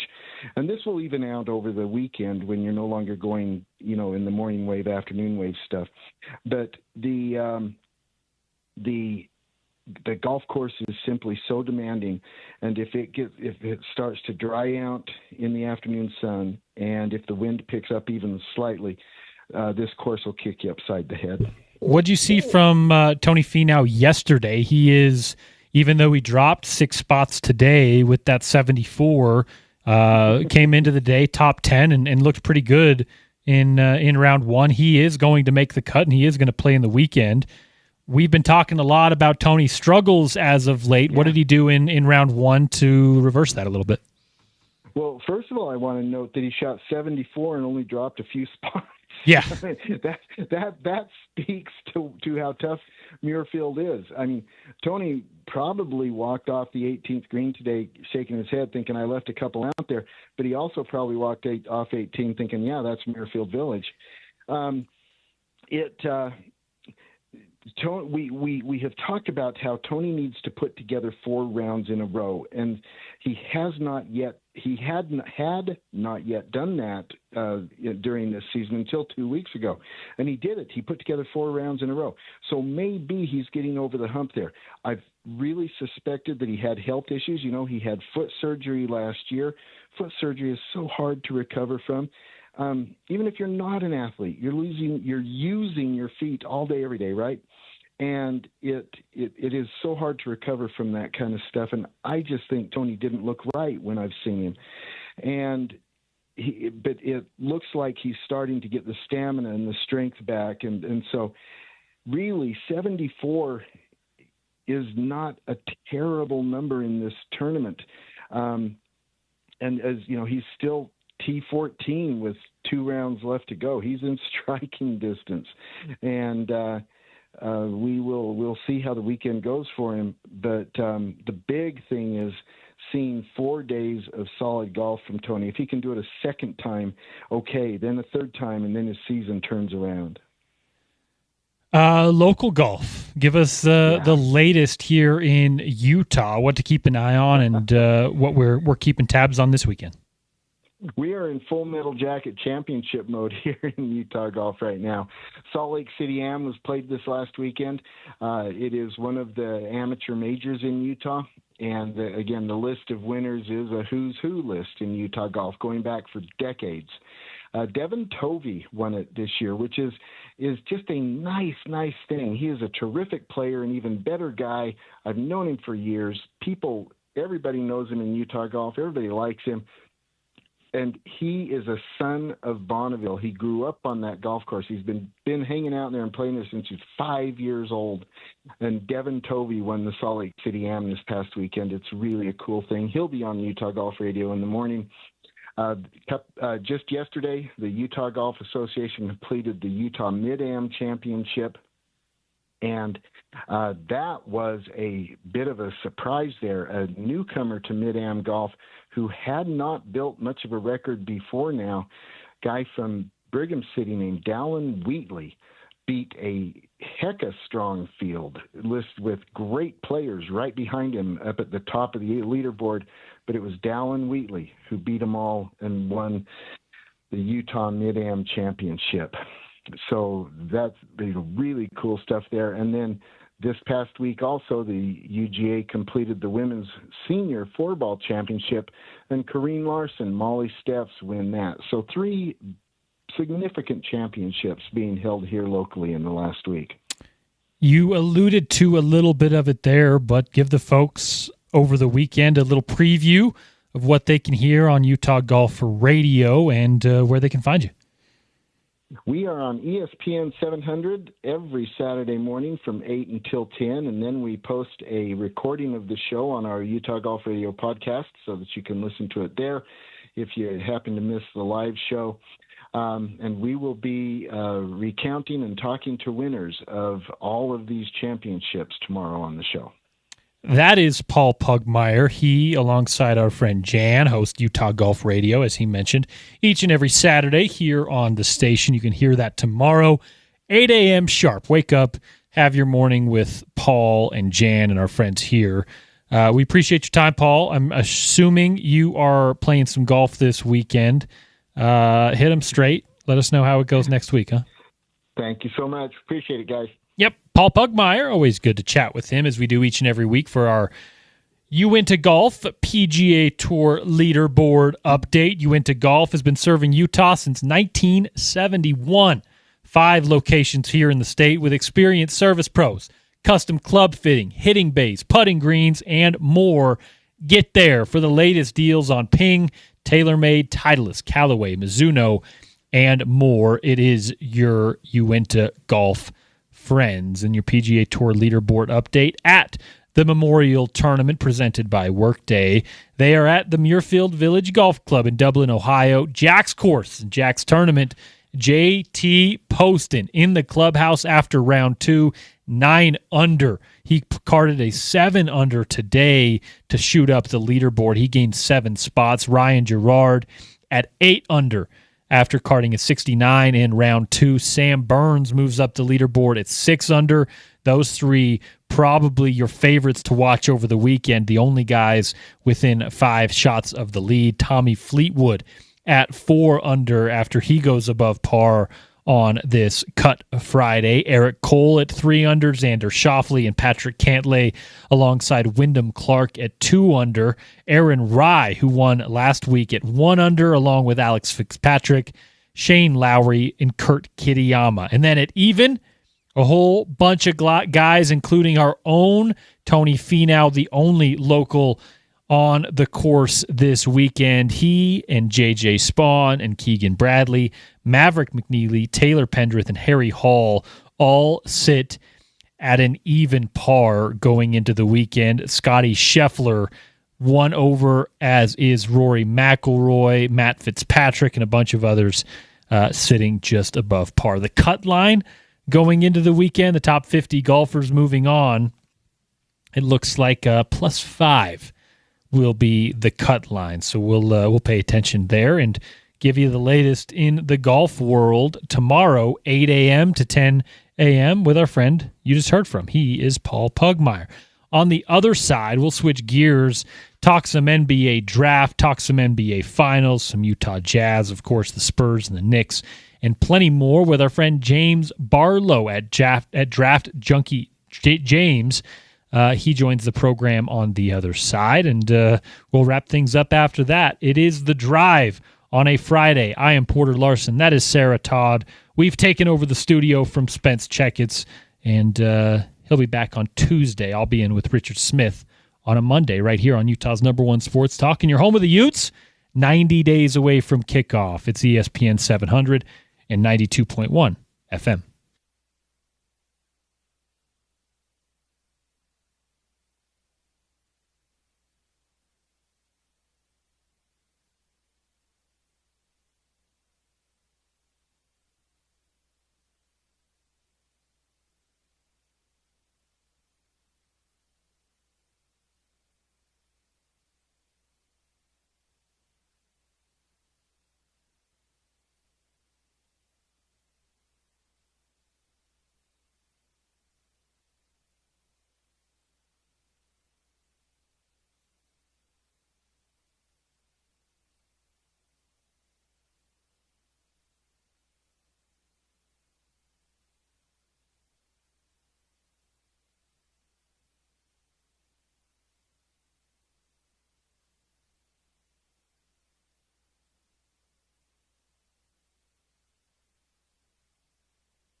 Welcome back. Drive time on a Friday. ESPN 700, 92.1 FM. It is Utah's #1 sports talk. I am Porter Larson. That is Sarah Todd of the Deseret News across the glass from me. She was the selector for this here song. It is West End Girls, the Pet Shop Boys. That's a shout out to my husband. Okay. That's one of his favorite songs. Okay. Shout out Colin. I'm sure he's listening, right? Yes, he absolutely. Always. I texted him to make sure he listened to only that part. Now he just probably doesn't want to hear. A good shout out. You can hang up. You can change the channel Yeah, now. you can tune out now. Not the other station, but you can turn it somewhere else. Yeah. Big thanks to Sarah for hopping in with us and joining the show today. Also joining the show today, he is a friend of the program now, a brother of our old friend of the program, Raphael Barlow, now working with the Dallas Mavericks, of course, the NBA Big Board, formerly with Chad Ford. And now it's James, Draft Junkie James on Twitter. Always appreciate his time. And, of course, with the Utah Jazz and the #2 pick incoming, always a good time to talk some NBA draft. James, how are you, my man? I am good. Appreciate you for having me on again. I am looking forward to the draft and figuring out where everybody is going to end up. And I promise we'll get there because that is your bread and butter. Of course, we'll let you plug the big board and let folks know where they can find you. But first, we got to talk some playoffs, man. We got to talk some NBA and some finals. And I don't know. What were your expectations of both the Knicks and the Spurs coming into this postseason, and how have they either surprised you or proven you right in these this few months of run? All right, so I'm a pretty truthful person, right? At least that's what I like to tell people. Yep. But I believed that this would be the Spurs' year. I think I predicted they would be where they are early on. I was like, you know what, let's start the clock now. So I'm not surprised that the Spurs are playing in the finals. I thought maybe the Celtics and the Knicks would meet in the conference finals, and ultimately the Celtics, but Jason Tatum's calf got tight, so I understand. As far as the evaluation of game one, the Spurs, they were there. They were good for 3 quarters, but that Jalen Brunson guy is just really hard to deny. Like, he's just going to will his way into making shots regardless of how many he misses. So it'll be interesting to see how things go tonight. We were doing a little exercise on like a comp for Jalen Brunson earlier on. I want to ask you, as a draft guy, this may be more your lane than it is ours. It's really hard to find like a decent, accurate comp for the guy just because of how unique he plays. So I'm going to ask you both Jalen Brunson, his player comp, and who you see his game kind of replicate, if anybody, or if he is that unique. And then a Victor Wembanyama, what the closest thing we've seen to him in the NBA. Obviously, he is quite unique and special in his own right, but 2 very different players, James, who I'm going to ask you for some sort of comp as far as their play goes. You know, not to take the cop out, but like they're both just, I think, unique one-of-one players. I mean, we look at the history of the NBA and point guards who've been able to lead their team this far, and they've all looked completely different. Like Isaiah Thomas does not play like Allen Iverson. Allen Iverson does not play, or Steph Curry does not play like Allen Iverson, and Jalen Brunson does not play like Stephen Curry. So, like, for those guys, these sub-6'2" guys, to be the focal point of offenses in the NBA Finals, it's hard to sit here and say, hey, this person here resembles them. I think they're just, you know, the thing about basketball is, like, sometimes you just get these unique talents. And I would definitely say we have never seen anything like Wembanyama. I remember Isaiah Thomas said that the closest player that he could think of was Ralph Sampson, but that's a little bit before my time. You know, my Ralph Sampson footage is grainy, but I mean, if Wembanyama is the first time we've seen somebody 7'4" move like that in 40 years, then maybe another 40 years before we see something like Wembanyama. Yeah, the Brunson one's so hard because we've seen undersized guards who are really good and lead their team to, as we talked about, you mentioned Allen Iverson. But even with Allen Iverson, like, he had a skill set that was very clear. He is the quickest, fastest player on the floor, and he's going to show that, right? He was a great defender because he was so quick laterally and could get a bunch of steals. Offensively, he was just so tough to stick with. With Brunson, he's none of those things. He's not really an above-average defender. He's not a great facilitator as far as just like we're talking true point guard status. He's not going to blow by you driving past you. He's a good but not like Steph Curry type three-point shooter. He's just so clever and crafty that he finds a way. Regardless of who's guarding him, regardless of how they're guarding him, he seems to find a way with his footwork and his ability to get to the free throw line and otherwise. I don't know, man. It's really hard to find a player that even plays a similar way to Jalen Brunson when even with an Iverson, even with an Isaiah Thomas, like you can find guys that are like, he reminds me of him. No one comes to mind for me with Brunson. It's interesting. I think that if you were talking about Brunson kind of earlier on in his NBA career, that you might be talking a little bit different about a comp for him. But now, as his game has evolved over the last few years, especially with New York, that it's more shades of players, right? Like you can see a little bit of like Chris Paul. There's a little bit of AI. He reminds you a little bit of Shea, but there's pieces that clearly he's taken from all over the place in order to create a unique type of game that like maximizes his skill level. Right. Yeah.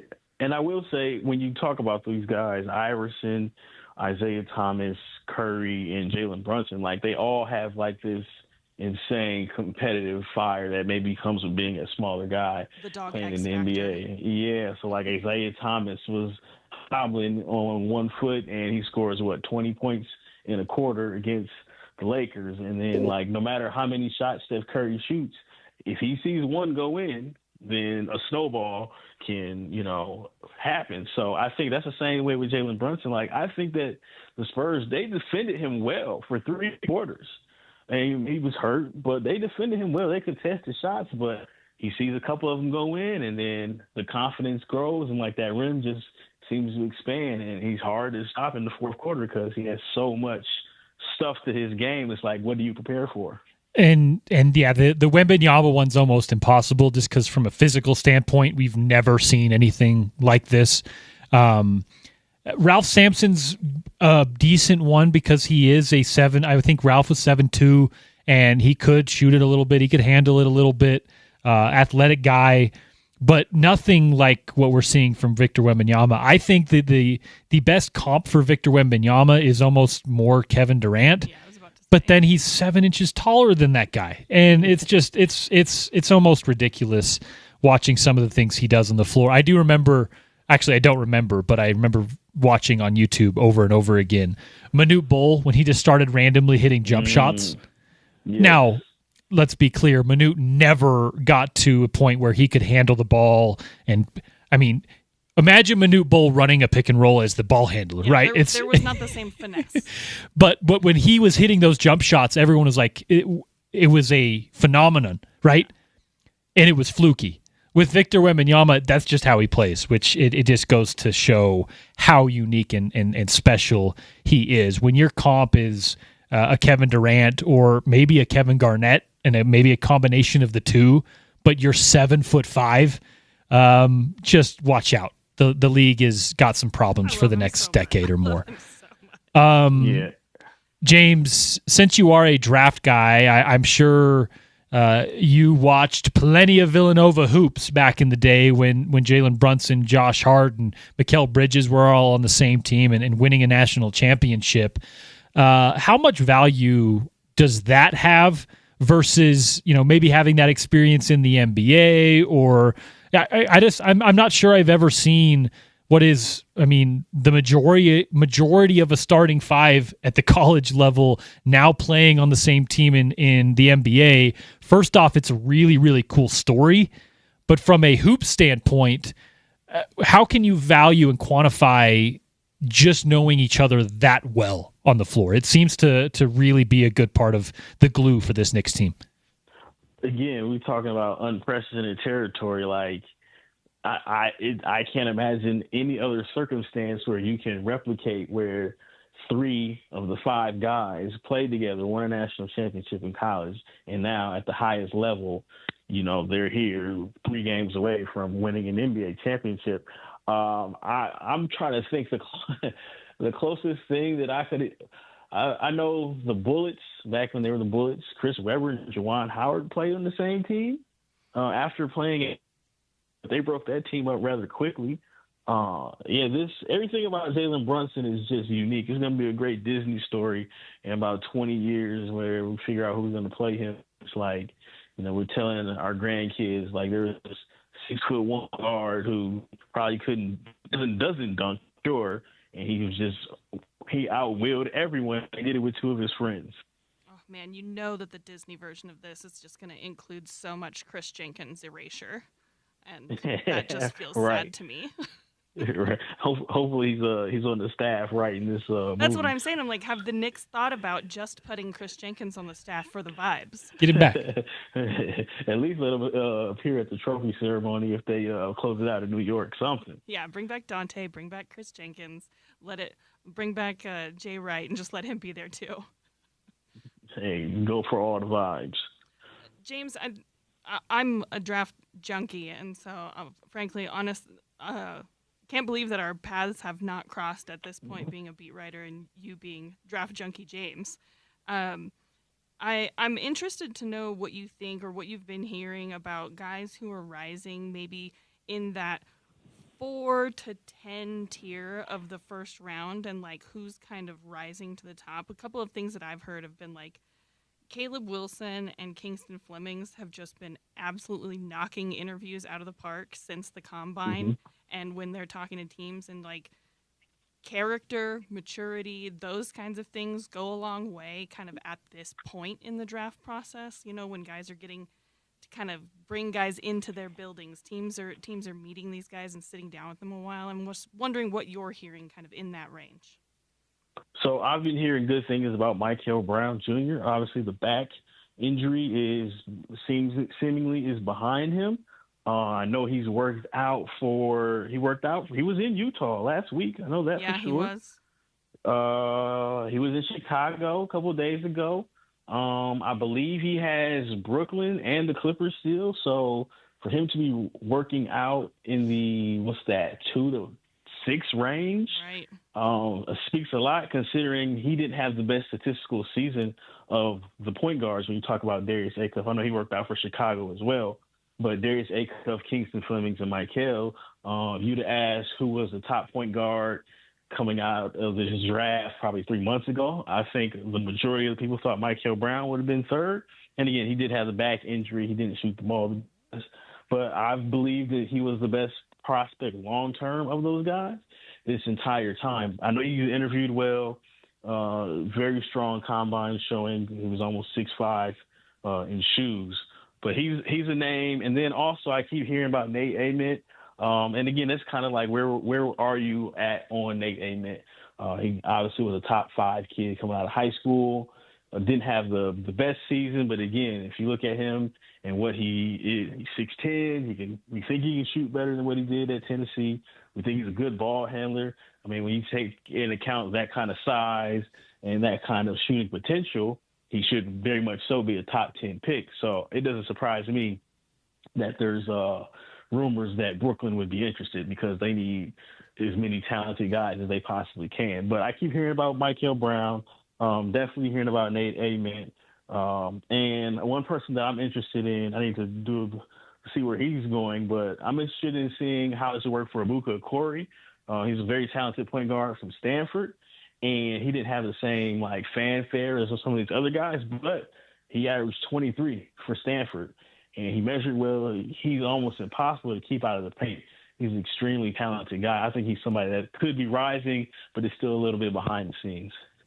AJ DeBonza is, and I don't want to say consensus, but pretty well-rounded, expected to be the number 1 pick. I think the roundup of the top 4 also includes Darren Peterson, Cameron Boozer, and Caleb Wilson. You mentioned Mikael Brown, freshman out of Louisville, which I think he is going to be considered for that 5 spot. It seems pretty likely that AJ will be number 1, but for me, James, I think 2 through 4, and if we ask you, maybe even 2 through 5 might be interchangeable all the way through, and I wouldn't be surprised to see any order of those guys go 2 through 5. How do you see that top 5 of the draft, and is it as concrete as some think, or like me, do you think you could really be relatively unsurprised if you saw any order 2 through 5? I honestly think 1 through 3 is interchangeable. That being the Bansa, Peterson, and Cameron Boozer. I mean, if you look at the history of these kids, Cameron Boozer's been he's won at every level. And while he may not have the athleticism that's going to wow the fan base, you're going to get somebody who is probably going to average double-double in the NBA, multiple-time All-Star, and he shoots the ball well. We know he rebounds extremely well. And he's a very good passer. While he does have his athleticism concerns, like he's not a slouch. And, we say, obviously at 6'9", he's not Jokic, but Jokic he's not a bodybuilder or a high jumper either. It just works for him. And then at the same time, if I'm Darren Peterson, I'm like, hey, I've outplayed AJ DeBanson over the past 2 years. Why is he a consensus number 1 pick on me? Now, again, did he have the better season for between the two? Did the Peterson? No, but he was hurt. And at the same time, if you saw them go head-to-head at Kansas, and it was only for a half, Peterson was like clearly the best player on the floor. So I think they're all interchangeable in 3. And I think, again, as Utah Jazz, you're going to get a great player at 2. You're in a great spot. Somebody's going to take a lifting off of you at 1. But I firmly believe that Caleb Wilson is number 4. And then 5 through 8, it can get tricky. The Clippers, they value Mikael Brown. I think he can play alongside Darius Garland. They want to go Wagner. That's where it gets tricky. I think Wagner and Brown are in play at 5, maybe even a Braden Burries, because there's some clutch stuff there with the Clippers. But yeah, it's 1 through 3 is interchangeable. 4, I think, is lock at Caleb Wilson. And 5, it could be some trades. We don't know how that's going to work. At least I don't know how it's going to work because it's so wide open from 5 to 10. I think it depends so much too on there's a lot of talk about when you're making a pick, especially at the top of the draft, that you'd make best player available. But when you have players like this who seem like they could be interchangeable, then you really do have to think of as a team what it is that you want. Not necessarily what you need, but what do you want in a player? Do you want someone who's going to be like Cam Boozer, right? Stat darling. He's the analytical darling kind of this draft class because he's efficient and he produces, right? There's a lot of people who would kind of point to well, do we know if he's going to be able to shoot at volume at that position and still be able to stretch the floor? It's he shot 39% at Duke. That's not a slouch. Yeah, low volume, but he also shot, I think, close to 80% from the free throw line. So the mechanics are there and everything. I mean, he's got NBA pedigree, and so that's kind of your safe bet. We know exactly what we're gonna get, and then there's a foundation to build off of. And then the Darren Peterson stuff, there's so much that's gonna depend on health, and it's as an NBA team, how much do you trust your staff be able to work through any of the concerns that you're gonna have through the early years of Darren Peterson's game? AJ DeBansa, is what you need as an NBA team. Do you need the guy that comes in that has star power, or do you need someone that's more like a cog in the starting unit? And so I really do think that even though you take best player available, when you've got 3 guys that are the best player available, need and want really do matter. Yeah, and at the same time, you look at a team like the Spurs. They picked, second last year, and they already had Stephon Castle who handled the ball. They already had Fox, and they're like, you know what? We'll just take another one. And because these guys, Castle and Harper, are 6'5", 6'6", they can play multiple positions.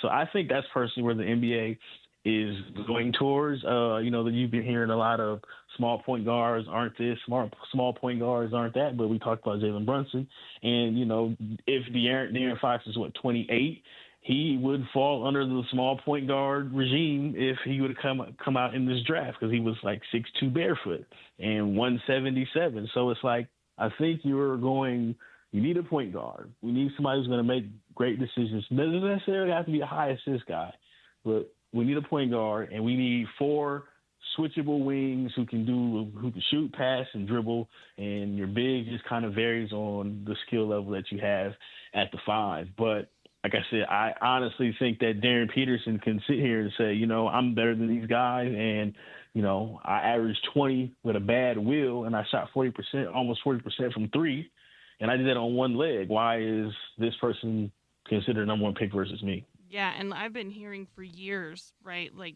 executives and scouting departments across the league, in the Cooper Flag draft, there were people that were saying if Darren Peterson could be in this draft, we'd take him number 1 this year.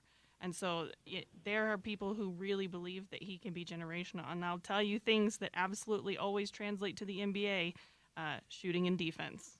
Mm-hmm. I honestly think if he didn't play this year, he'd be the number 1 pick consensus. Yeah. If he didn't play his freshman year, if there wasn't any quote-unquote bad film on him, he would have been number 1. That's how good he was coming out of high school.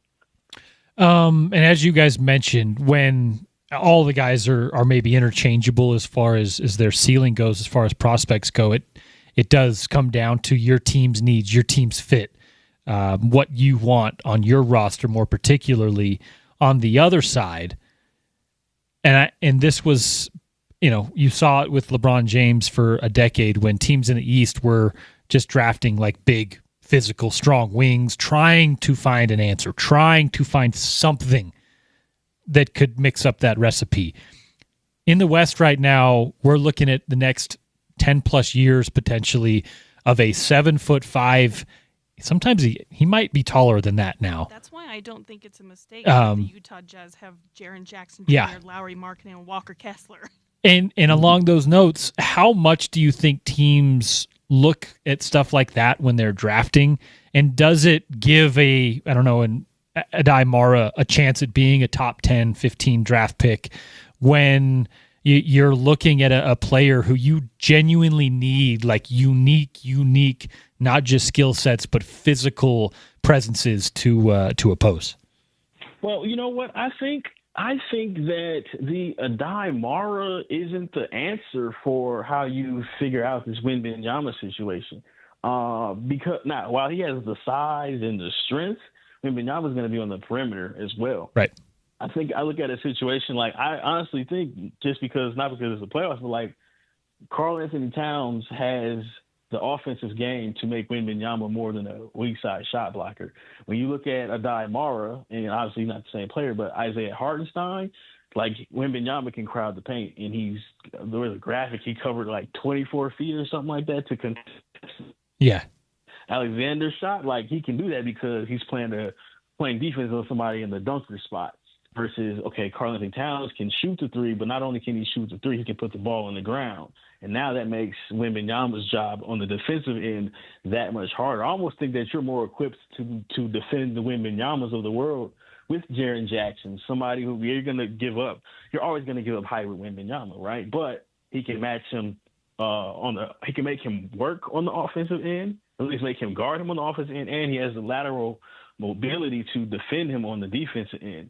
I don't think the 7'5", the 7'3" guys are the answer for him because he's so unique as a talent. It's almost like you need strength and mobility, not just strength, to defend the Wembanyama. And at the same time, like after this draft with Mara at 7'3", the next wave of 7'3" guys aren't. At least I haven't seen any. It's a bunch of 6'10" guys coming up there in the 28 and 29 draft, but no 7'3" guys. So it's like you're better off getting a 6'10" guy, 6'11" guy who's an athlete who can also play offense versus trying to get, trying to build a wall against a wall that's too tall. Right. Yeah. You're never going to compete with his length. And then if you do, that guy's not going to have the mobility to play with Sacrifice. with Wembanyama, and he's probably not going to be able to space the floor. It's almost like, and I actually kind of came to this conclusion when we talked about it a few weeks ago, that defensively you need someone who can get him off his spot, knock him out of the paint. It's almost like if you were to create a player to defend Wembanyama, it's Ben Wallace with a jump shot, right? Like someone who can make him uncomfortable, keep him out of the paint with his strength, and then space him out defensively and kind of neutralize what he does so effectively in the paint on defense. I don't know that exists, Ben Wallace with a jump shot. Good luck. Good luck finding that guy. His name's Victor. Right. Right. James, with the Jazz specifically, obviously there's a lot of connection to AJ locally here. There's the Cam Boozer discussions with his father in the room. But it really does seem like they are content sticking with that number 2 pick. And if we're looking at mock drafts, if we're looking at what it seems like that's going to be a Darren Peterson, is it as simple as that with the Jazz, or do you expect maybe discussions leading up to and on trade or on draft day where there may be a move, honestly, either up or down for the Jazz, where they may feel comfortable moving off some of their assets to go up and get AJ, or maybe someone really, really wants Darren Peterson and they're comfortable moving down and taking a Cam Boozer. How likely do you think that is, or once this is all said and done, are you pretty confident in us talking about Darren Peterson this upcoming offseason in Utah? Well, this is Danny Ainge, so it's unpredictable what he's going to do. And at the same time, he's the same person that traded it back to take Jason Tatum because he saw that the Sixers wanted Markelle at number 1. So if a trade is to be made, if a trade can be made, he's not afraid to absolutely pull the trigger. It really comes down to how much do you value what AJ DeBanza is. Is he worth giving up future assets? Now, what does that future asset look like? Is it Ace Bailey and a pick? That seems like a lot to me.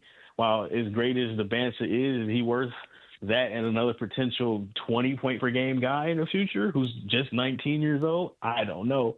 Especially if I don't trade that pick, I can take Darren Peterson, who might be the best guard prospect. If when you look at what he was in high school, he might be one of the better guard prospects that we had in the past 15 years. So I don't predict a trade because these teams have been monitoring these kids for some time, and like I said, the Darren Peterson tape did not look like what it looked like at Kansas. And if that's the same kid that we saw in high school and he added a jump shot where he's shooting 37, 38%, we mentioned the defense, then to me that might be the number 1 pick. It's just a lot of ifs in that sentence. And like you said before, I mean, I personally think Boozer fits in perfectly with what you're trying to do. I think I mentioned before last time I was on, I almost think that while you do need Walker Kessler's size and his strength, if you try out a lineup of Lauri Markkanen and Boozer and Jaren Jackson, those 3 guys can each play on the perimeter. You're still going to get rebounding, and you're still going to get the shot blocking and defense from Jaren Jackson, who would cover up for the defensive woes that you may have or questions you may have about Boozer. So that's always an option as well. You can just say, we're just going to be 7 foot, 6'10", 6'10" on the perimeter, and then have Ace Bailey at the 2, who's 6'8", 6'9", and Keontae at the 1. So you have a lot of options. It's Danny Ainge. I can't put anything past him. He's a mad scientist. That is James Barlow at Draft Junkie James. We will absolutely get him on the program again as we lead into the NBA draft. Of course, we'll have wire-to-wire coverage of the NBA draft, including live look-ins at the picks right here on the station. James, we'll welcome you back, and we'll chat with you soon. Appreciate your time as always. On the way out, let folks know what they can look forward to and what your draft season coverage looks like.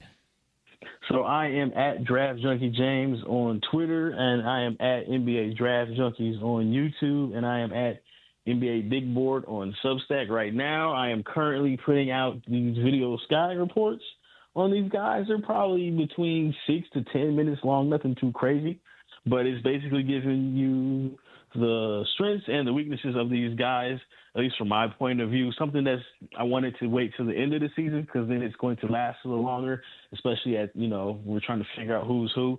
But I'm putting out a few of those a week. I think I have about 10 more guys that I'm going to get to, and then I probably get into some team needs or team wants right before the draft. Like I only got a few days left because the draft is on the 23rd. So I am definitely on the clock, just like the Utah Jazz and the Washington Wizards are. Yeah, time's coming quick. Appreciate your time, man. Thank you. Thank you. James Barlow joining us on the program. Always appreciate his time. Brought to you today by IFA Country Stores. They have everything you need to care for your lawn, no matter its size or shape. 4+ Lawn Care program can promote healthy green grass for you this summer. They're the same products used at many local sports fields, golf courses, and city parks. Find them at ifa.coop or just drop by one of their local stores today. The Smashing Pumpkins are taking over the Delta Center October 29th. Tune into OC's show throughout the month of June to win tickets there. It is the Smashing Pumpkins October 29th at the Delta Center. Sarah Todd, Porter Larson filling in for Spence Checketts on this Friday afternoon. We'll be back on the other side to wrap things up, set you loose, wish you a happy weekend, and of course look forward to NBA Finals action right here on the station. It's ESPN 700 and 92.1 FM.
ESPN 700, usually brought to you by and with Spence Checketts. Today, I am Porter Larson. That is Sarah Todd filling in on this Friday afternoon as we set you loose for the weekend and look forward to NBA Finals, Roland Garros, PGA Tour, and more. A busy sports weekend. But Sarah, you brought us in with little Jerry and the Peacemakers, You'll Never Walk Alone. Now, this is a good song just to start. It's a good song. Yes. But it's also like a very much a fan anthem for Liverpool, right? Yes. And can you explain that? That's a Liverpudlian group, and so they... okay. Then it became like an unofficial anthem to now it's basically like the official anthem, and it's so famous within the soccer football world that the fans sing it before and after every game. I've seen at that. Anfield Stadium, and that moment is so big in the soccer world that fans of other teams look forward to that moment when they visit Anfield in Liverpool. And okay. So it's a really big deal. Also, me and Colin's first dance at our wedding. No. Yes. Okay. I like it. We are. I'm a junkie, man. I guess I'm going to bring this on air because I didn't get back to you during the break. You asked about a Chinese restaurant. Yeah, I'm at NBA Sarah on the socials. I'm taking local Salt Lake City Chinese restaurant suggestions. We'll also solicit this on the text line just to give you some help, maybe. Yeah. 877-353-0700 if you're in the SLC.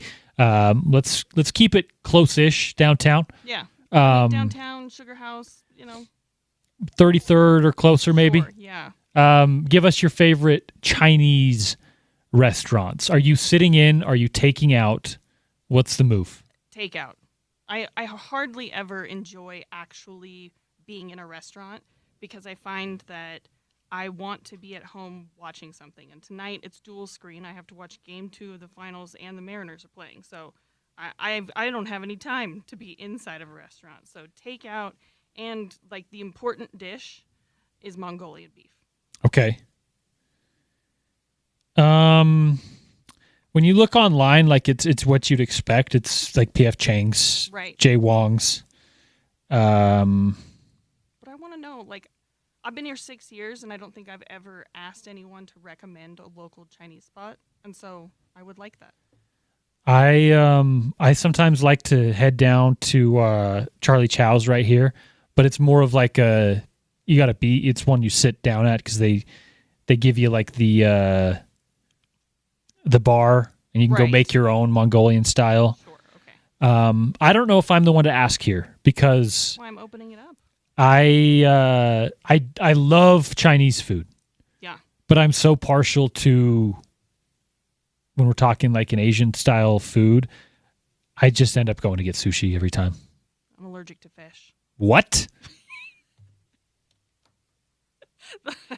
Listen, at least this time I'm not saying like a bad food take. Yeah. I'm not going to say it out loud again. I'm literally going to ask you not to. I'm not going to. Not to subject our listeners to I've got many last more week's bad food takes. Okay. Food take. I hate Oreos. How about that?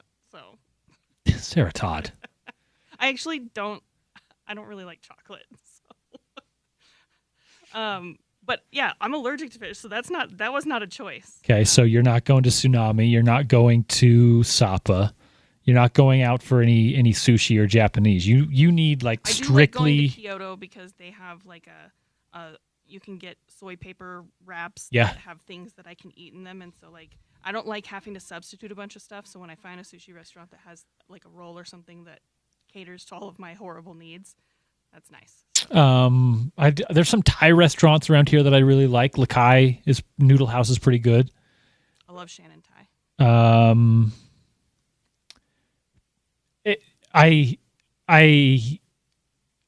I hate to bring it up because it is more of a guilty pleasure. I mess up Panda Express on a regular basis. This whole conversation is happening because I'm texting my husband right now what he wants me to pick up for dinner, right? And like, I'm probably ultimately going to end up either getting Panda or P.F. Chang's because I don't mind saying that I am just a filthy animal who really appreciates cheap or very processed, non-traditional food. Yeah. We have texter Greg saying the Mandarin in Bountiful is a really good one. Too far. It's not that far. Come on. Opposite direction. Might be a little out of the SLC range, but maybe try it. I am making a note of it. When you're in Bountiful. Yeah. I know you love it out there. You spend a lot of time there. Got married in Bountiful. See? Yeah, I'm kind of stumped on this one because I'm a creature of habit. Yeah, me too. So like when you ask me for restaurant advice, I'm going to give you the same 5 that I go to every day, alternating. Same. And usually, like I cook at home most of the time. I try to grow most of my own produce. I locally source most of my beef and whatnot. So I don't try to eat out much. But when I do, it is very routine, very habit-based. So yeah. I can't necessarily help you on the Chinese restaurant one, although I'll pass along our listeners' advice to you. I did want to ask you about this. It's not topical based on what's going on the court. But I can't stop hitting on it because I think the NBA is in an interesting spot with let's say power structure and power polls. Steve Ballmer is the richest owner, not just in the NBA, but in the entire sports ecosystem. His net worth is about equal to that of the NBA. He's also tied up in a bunch of tech that has a bunch of contracts with the NBA. The NBA is investigating Steve Ballmer and his relationship with this business aspiration, right? Yeah, in which case you could put tech in quotations. Yeah. Aspiration's founder, Mr. Sandberg, was just this week sentenced to 14 years in prison for defrauding investors and many other things. Now, here's the kicker.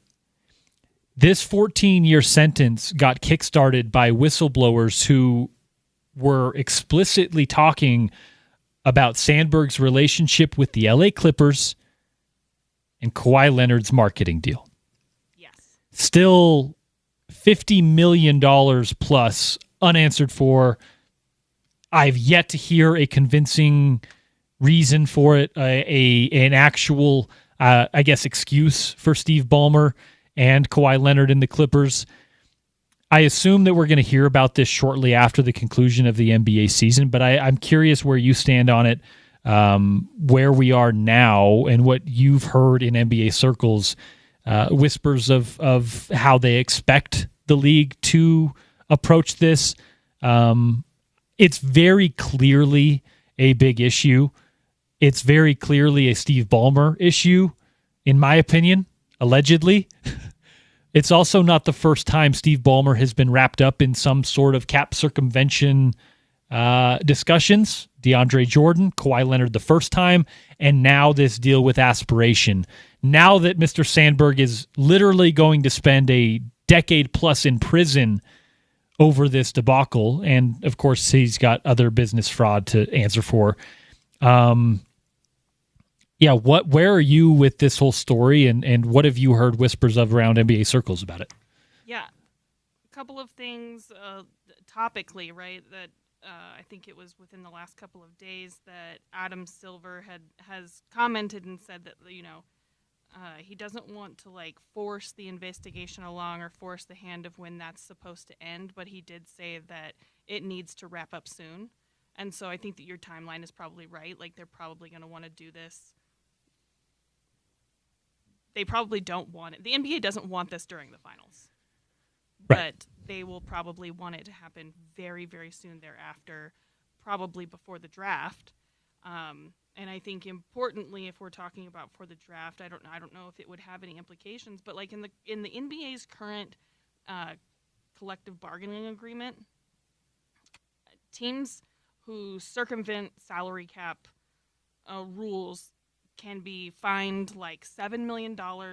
It might be 7.5, and they can suspend players. They can void player contracts.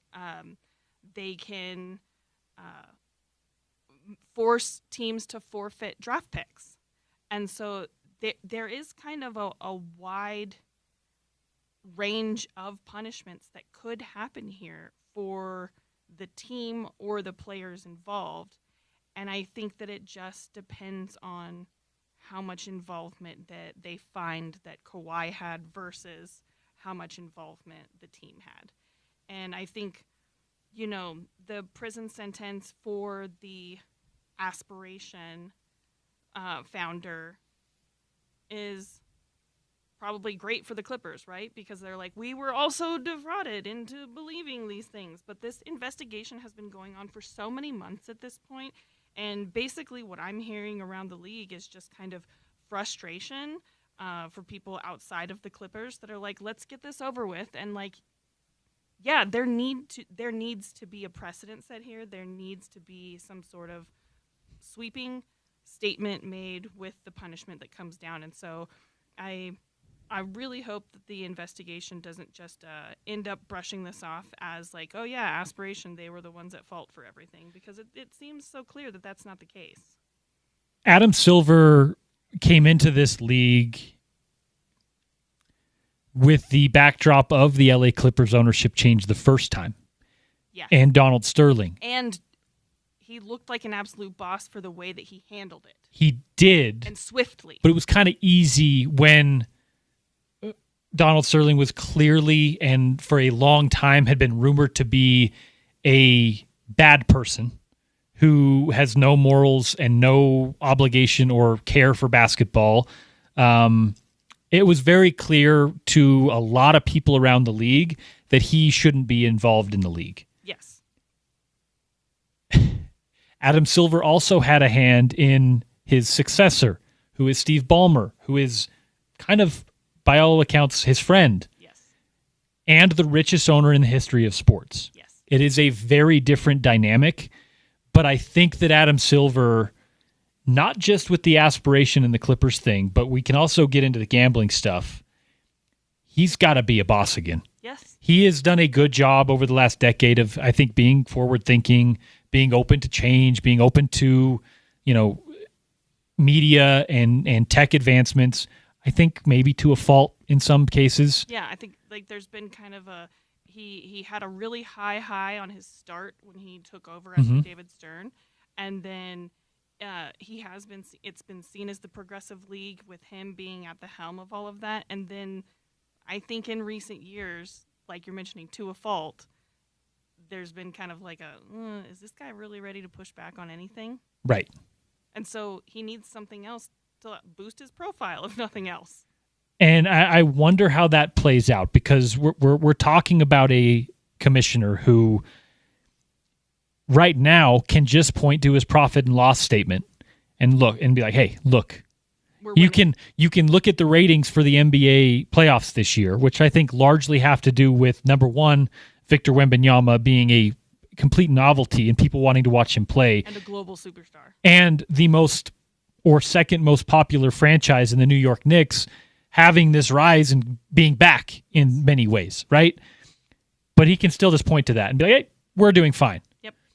On the same token, while you're gaining fans, while you're bringing people in, while a lot of people are watching your highlights on YouTube and across the borders and overseas, you're, in my opinion, losing some of the traditional fans when you go market to market and really zero in to this like corporate, gamified, gambling-based fandom where people are watching, but they're not your traditional Jazz fans that are tuned in.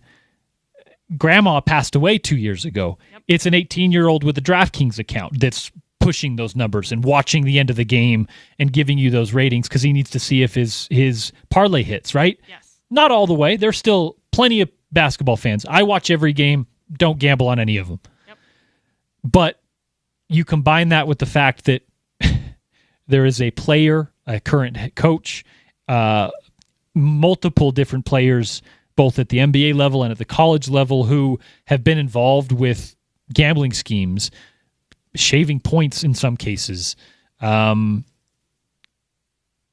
underground poker leagues which has nothing connected with your league, are being run by a NBA head coach in an illegal manner, in a fraudulent manner. Like, there's a lot of loose and the stuff happening. Payoffs from those poker games are going to the people who are also running the point shaving systems. And many of whom are also active and current players and former players. Yes. And it's a deep, dark web that I think if Adam Silver returns to being a boss and not just a piece of this corporate, like, hellscape that just keeps moving in and gaining ground on what used to be a league for hoops. Right. I think he could do a lot for the future of the NBA and honestly the future of American sports if he comes down hard in those two instances. Well, I think that I hope he does.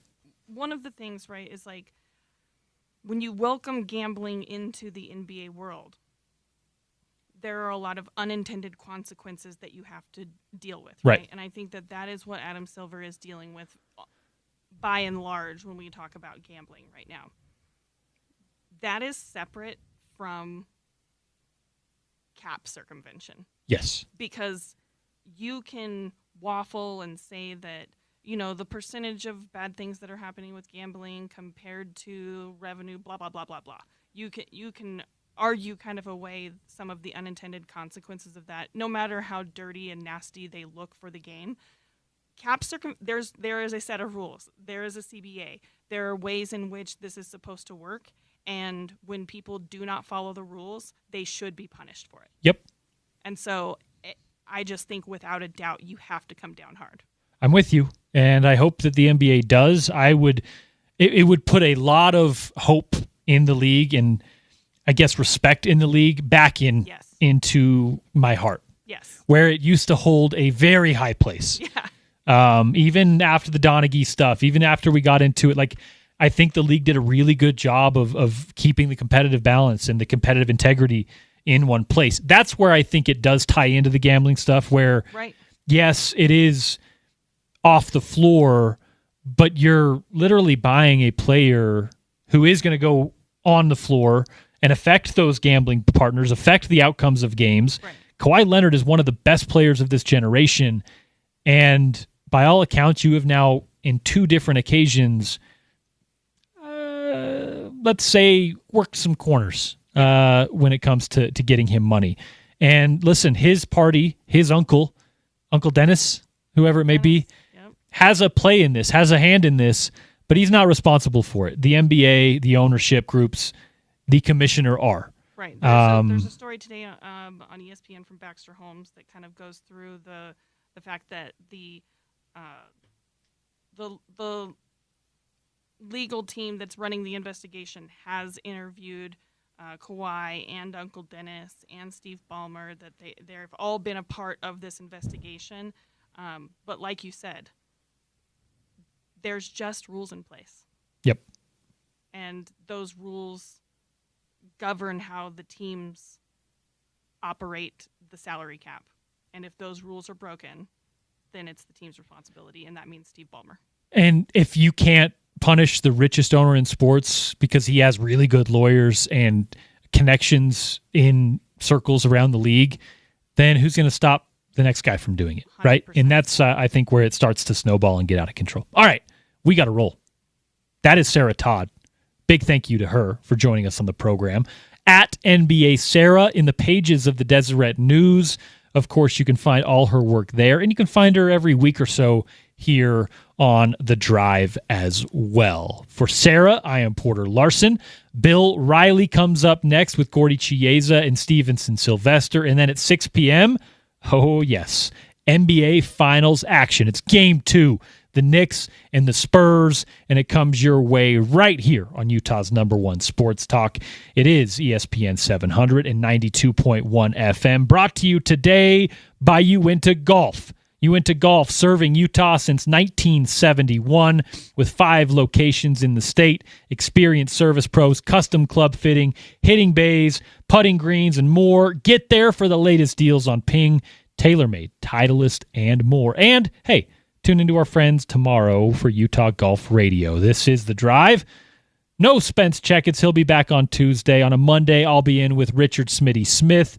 We'll welcome in a good share of guests, including Wesley Ruff, who is retiring over there on the TV side, and look forward to chatting with him.